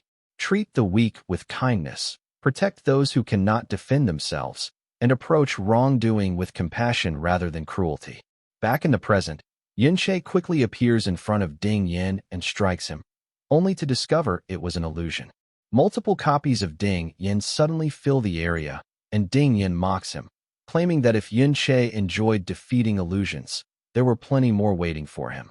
With a confident smile, Ding Yin challenges Yun-Che to try attacking them again. At that moment, Yun-Che activates his mirror world skill. With this enhanced perception, he instantly pinpoints the real Ding Yan's location. Yun-Che charges forward and strikes both Ding Yin and his subordinate accurately. Stunned, Ding Yin wonders how Yun-Che managed to see through his illusion technique so easily. Another memory appears, Yun-Che teaching his disciples the third principle: be brave, fearless, and decisive. When battling within secret realms, there must be no room for cowardice. They must always stand firm and fight for justice. The scene returns to the present, where Ding Yin is overwhelmed by Yun-Che's strength. He orders his subordinate to confront Yun-Che directly and stall him long enough for Ding Yin to escape. Panicked, Ding Yin runs away, saying his grandfather will be furious if anything happens to him. His subordinate attempts to cast every spell he knows at once, but to his shock, Yun-Che suddenly disappears from in front of him. Confused, he looks around, trying to locate Yun-Che, only for Yun-Che to appear behind him and land a precise strike, swiftly defeating him.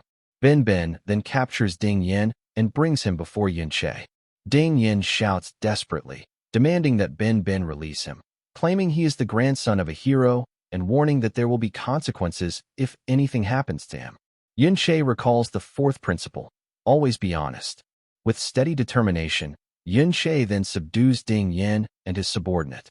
But despite their defeat, Yun-Che is filled with emotional turmoil. He thinks about how Lan Qian ignored everything he had taught, betrayed both Bin Bin and himself, and even allowed his descendants to commit countless misdeeds. Overwhelmed with anger, Yun-Che cries out, demanding to know why. At that moment, Ding Kuan appears behind Yun-Che and lands a powerful strike, sending Yun-Che crashing into a wall. Although injured, Yun-Che quickly heals himself and confronts Ding Kuan, asking why he betrayed him. Ding Kuan steps forward, but Yun-Che wastes no time. He uses his mirror technique again, disappearing and reappearing at his side. Despite Ding Kuan realizing Yun-Che is relying on a mirror-based skill, Yun-Che breaks through and lands a forceful strike, shouting once more and demanding to know the reason for the betrayal. Yun-Che's strike lands with immense force, powerful enough to crack and break Ding Kuan's armor. Seeing the damage, Ding Kuan smirks and remarks that not only has Yun-Che shattered his armor, but his speed and attack power are far from ordinary. Realizing that this person in front of him truly is Lan Qian, Yun-Che urgently asks why he chose to betray him. Hearing his old name, Ding Kuan's expression changes. He shouts that Yun-Che not only remembers his former identity, but also keeps repeating the name of his master. Charging forward with fierce momentum, Ding Kuan demands to know whether the old man sent Yun-Che to confront him. As Ding Kuan unleashes a strike, Yun-Che swiftly dodges and moves behind him. With a mocking smile, Ding Kuan questions why Yun-Che is pretending to be his master. Angered, Yun-Che attacks again, shouting and demanding to know why Ding Kuan betrayed him. Ding Kuan blocks the strike and declares that there is no point in talking any further.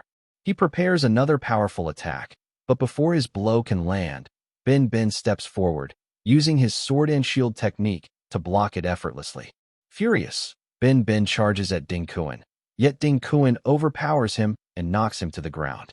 Shocked, Ding Kuan shouts in disbelief, asking how Ben Ben is still alive. Looking closer, he realizes the truth. Ben Ben's state resembles necromancy. Although it can be considered a form of resurrection, Ding Kuan notes that it seems to leave little room for intelligence or awareness. Yunche appears behind Ding Kuan once again, prepared to strike. At that moment, Ding Kuan's descendants, Ding Sun, Ding Chong, and Ding Jian, step forward. They confidently tell Ding Kuan that he did not need to come himself, claiming they could have handled the intruders on their own. In response, Yunche summons his own forces and instructs them to take care of Ding Kuan's descendants. Meanwhile, Ding Kuan spots Sun Wazi and realizes that he has died. Filled with fury, Ding Kuan declares that Yunche's abilities are becoming more interesting. When he finally understands that Yunche truly is his former master, Ding Kuan charges forward recklessly, striking at him and demanding that Yunche quickly prove his identity. Ding Kuan insists that if Yunche is really his master, then he will answer every question, hiding nothing. Yunche responds by reminding him that even back in the disaster zone, Ding Kuan always tried to help others. Frustrated, Yunche attacks again, asking how everything could have gone so wrong. Ding Kuan smiles darkly and claims that it was all because of Yunche. Confused and angered, Yunche counters that he helped Ding Kuan escape the disaster zone, guided him as a mentor, supported him in becoming a powerful professional, and taught him everything he knew. But Ding Kuan, trembling with rage, shouts back, "Why did Yunche come to save him so late? Why only after Ding Kuan suffered so much? And why was Ben Ben, just the son of a knight, able to live so comfortably as Yunche's disciple?" Ding Kuan demands to know why Ben Ben, who went through far less hardship, received such polite treatment from everyone. Why was Ben Ben always seen as being above him in everything? Why did Yunche favor Ben Ben so much? Ding Kuan continues angrily, accusing Yunche of forcing him to become a berserker because he was timid, when he should have become a sword guard with better defense. Yunche firmly responds, asking when he ever favored anyone. Did Ding Kuan not always express that he wanted to become braver and stronger? Frustrated, Ding Kuan shouts that he only acted brave because he thought Yunche preferred that kind of person, someone like Ben Ben. He claims he tried just as hard to appear courageous, yet Yunche never started favoring him. Deep down, Ding Kuan believes Yunche always looked down on him. Ding Kuan tells Yunche to stop pretending, saying pity and humility do not help someone survive. In this world, treatment depends on status and power.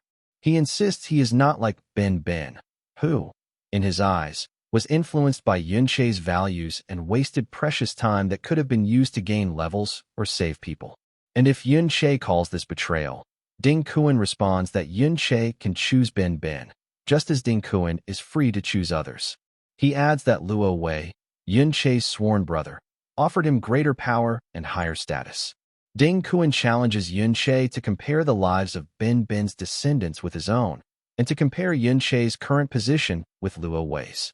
Ding Kuan demands an answer. Whose choice was the correct one? Filled with overwhelming rage, Yunche unleashes his full strength.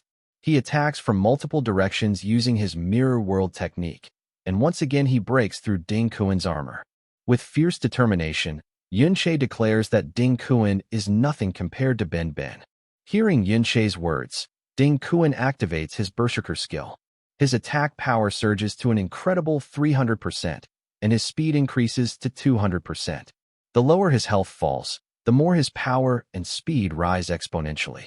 Smirking confidently, Ding Kuan declares that Yunche has finally admitted that he favored Ben Ben over him. Ding Kuan then charges forward with astonishing speed, aiming a devastating strike at Yunche. However, Yunche immediately summons his mirror world ability, slipping out of the attack's path with masterful precision. Seeing this, Ding Kuan scoffs and claims that Yunche simply uses these mirrors to travel and evade danger. Without them, he says, Yunche would have nowhere to hide. Ding Kuan's berserker skill intensifies further, his energy becoming more unstable and dangerous. He shouts for Yunche to confront him directly, reminding him that knights are supposed to be brave. Ding Kuan's power reaches its peak, and as he steps forward, he insists that he was right all along. Yunshe only speaks of virtue when he is safe. Ding Kun calls him a sheltered, noble child who hasn't experienced true suffering, claiming Yunshe cannot understand his pain, yet still dares to talk about compassion.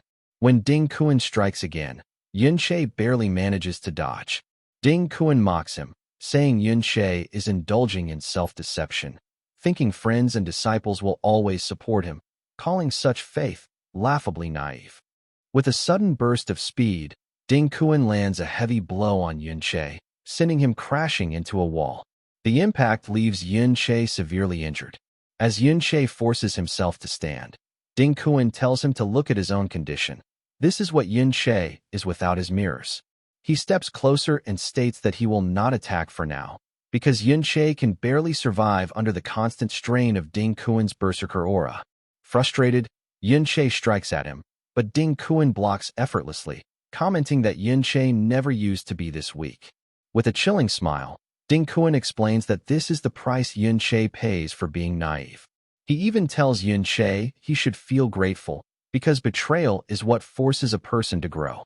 He adds that falling from a peak to the ordinary world must be unbearable, especially knowing that Luo Wei became the supreme king while Yunshe was branded a traitor.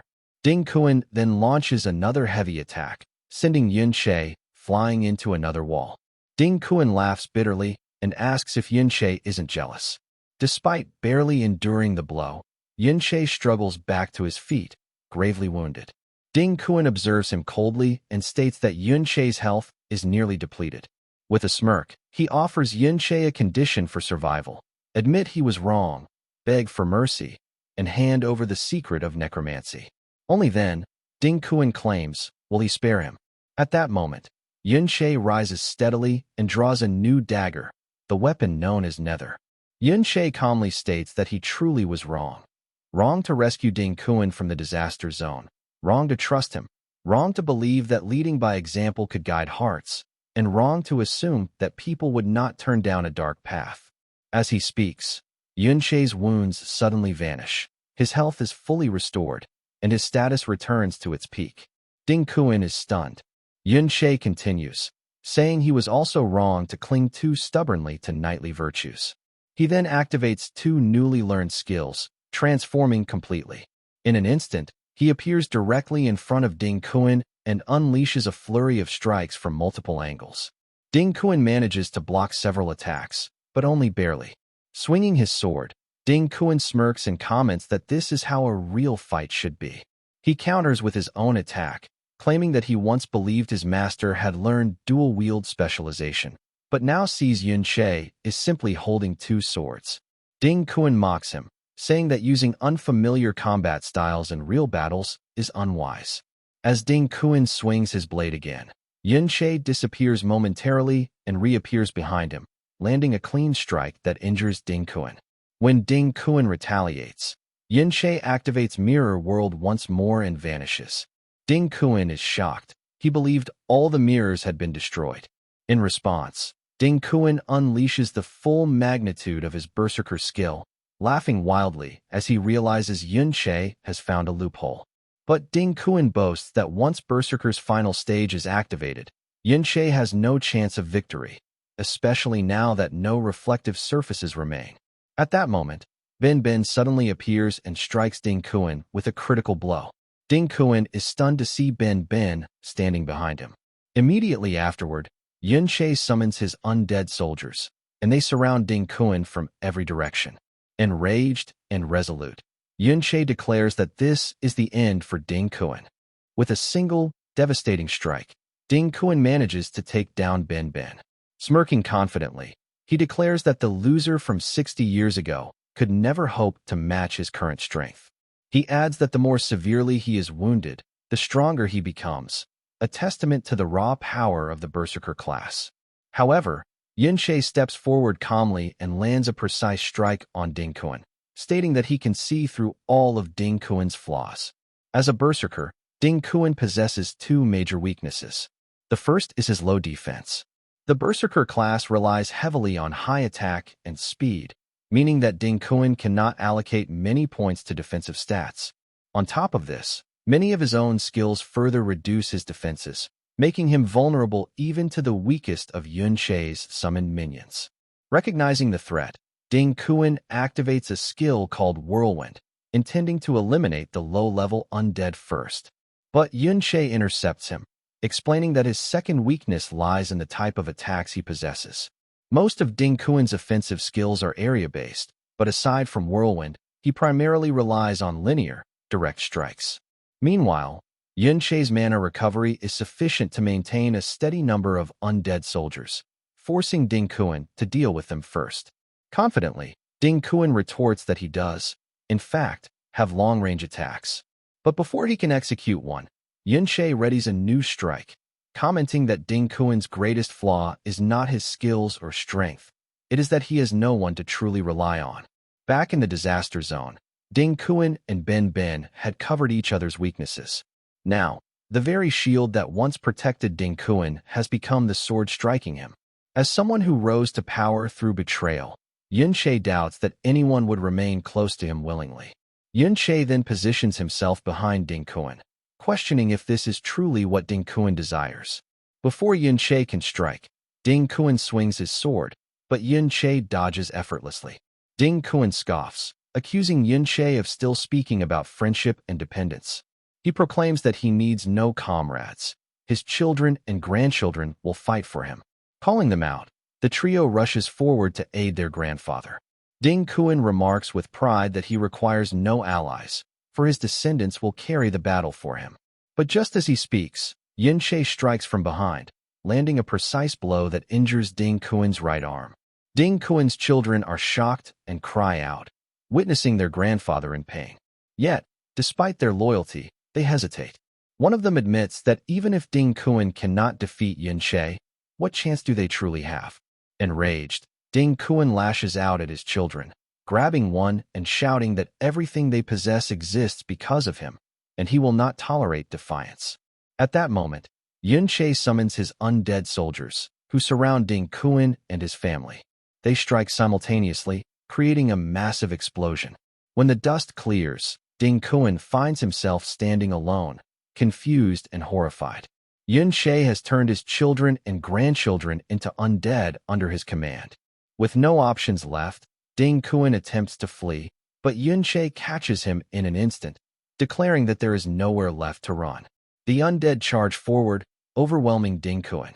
Finally, Yun-Shei defeats Ding Kuan decisively. The scene shifts back 60 years, where Yun-Shei proudly tells Lan Xian and Ben Ben that both of them have successfully completed their class changes and reached S-Rank. As their master, Yun-Shei feels it is only right to reward them for their hard work and dedication. He explains that he has sent all the top-tier materials he had painstakingly collected over the years to the divine craftsman. By a stroke of extraordinary luck, these materials were forged into a mythic-grade weapon, the highest quality equipment available to someone at their current level. Lan Xian's eyes widen in excitement as Yun-Shei presents the weapon. Yun-Shei explains that the greatsword perfectly matches Lan Xian's fighting style, and he will have no trouble mastering it. With anticipation, Lan Xian swings the sword, testing its weight and balance, and thanks Yun-Shei warmly. Meanwhile, Ben Ben receives a matching axe and shield, perfectly suited to his new class. With his exceptional combat talent, Yun-Shei notes, Ben Ben will master them in no time. Holding the shield, Ben Ben comments that Yun-Shei must have considerable wealth to provide such top-tier equipment. Observing Lan Xian staring at Ben Ben, Yun-Shei curiously asks what is happening. Lan Xian replies that he has not replaced his weapon and wonders if it might be outdated. Yun-Shei smiles and responds that this sword is his alone and will never be replaced. He reveals that its name is the Flowing Cloud Sword, a weapon born from years of effort, collecting rare treasures from secret realms, sneaking into an SSS-level secret realm, and forging it in the ancient furnace. At that time, the sword was only in its embryonic form. Yun-Shei explains the ranking system for weapons. At the top is unique, followed by mythic, legendary, epic, rare, excellent, and finally common. As a unique grade weapon, the Flowing Cloud Sword possesses a special sharpening method. It moves like flowing clouds, endlessly changing and adapting into any desired form. Complete synchronization with its user is required for it to reach its full potential.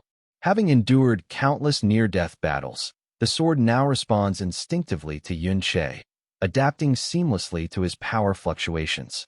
Lan Xian is awestruck, amazed by the sword's fluidity and strength. Yun Che then asks if Lan Xian would like to wield it, and Lan Xian eagerly accepts. But history takes a dark turn. Lan Xian ultimately betrays Yun Che and kills him, a sinister smirk on his face as he claims the unique grade weapon as his own. The scene returns to the present. Yun Che looks at the sword with a mixture of nostalgia and resolve. He steps forward, reflecting that during his time on the front lines of the secret realm, no matter how difficult the road became, he never retreated and always overcame hardship. Grasping the sword, Yun Che laments that he could have lived peacefully with his greatest weapon had it not been for Lan Xian's greed. He declares that the so-called title of hero now holds no meaning for him. Injured, Ding Kuan attempts to apologize to Yun Che, but Yun Che coldly responds that in Ding Kuan's hands, the flowing cloud sword is nothing more than a simple weapon. Ding Kuan had betrayed Yun Che solely for the sword and had also turned against Ben Ben. With a single decisive strike, Yun Che defeats Ding Kuan. The scene shifts again. Yun Che sits on Ding Kuan's throne, having turned him into an undead servant. Ding Kuan bows before him, and Yun Che silently reflects that his path of revenge has only just begun. To continue this journey, he must grow stronger. Yun Che contemplates the restrictions of the secret realm. Ordinary people today can reach roughly level 30 in their lifetime. Even those with exceptional talent who enter official organizations and rise through the ranks can only reach about level 60. This is because level 60 represents a massive threshold. Once someone completes a class transfer under specific conditions, they can evolve further, unlocking higher-tier equipment and exclusive skills. Class transfers require a class transfer certificate, an incredibly rare item. Even when secret realms were open to all in Yun Che's previous life, only 1 in 10,000 could transfer classes. In this current era, the certificate is tightly controlled by the government. Within the entire hero family, only Lan Xian possesses one. None of his descendants have ever transferred classes.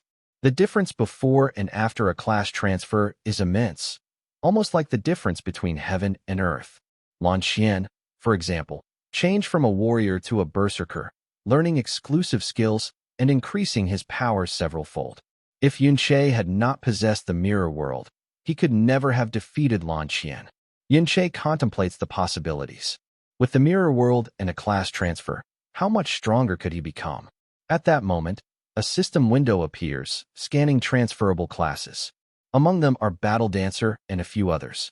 Yun Che considers carefully, thinking to himself that his choice has long been determined.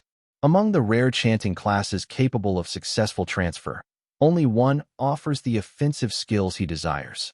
Resolute, he selects Battle Dancer. Immediately, another window appears, inquiring whether Yun Che would like to reverse the Battle Dancer class. Surprised, Yun Che realizes that the class can indeed be reversed, offering him further strategic possibilities for the battles to come.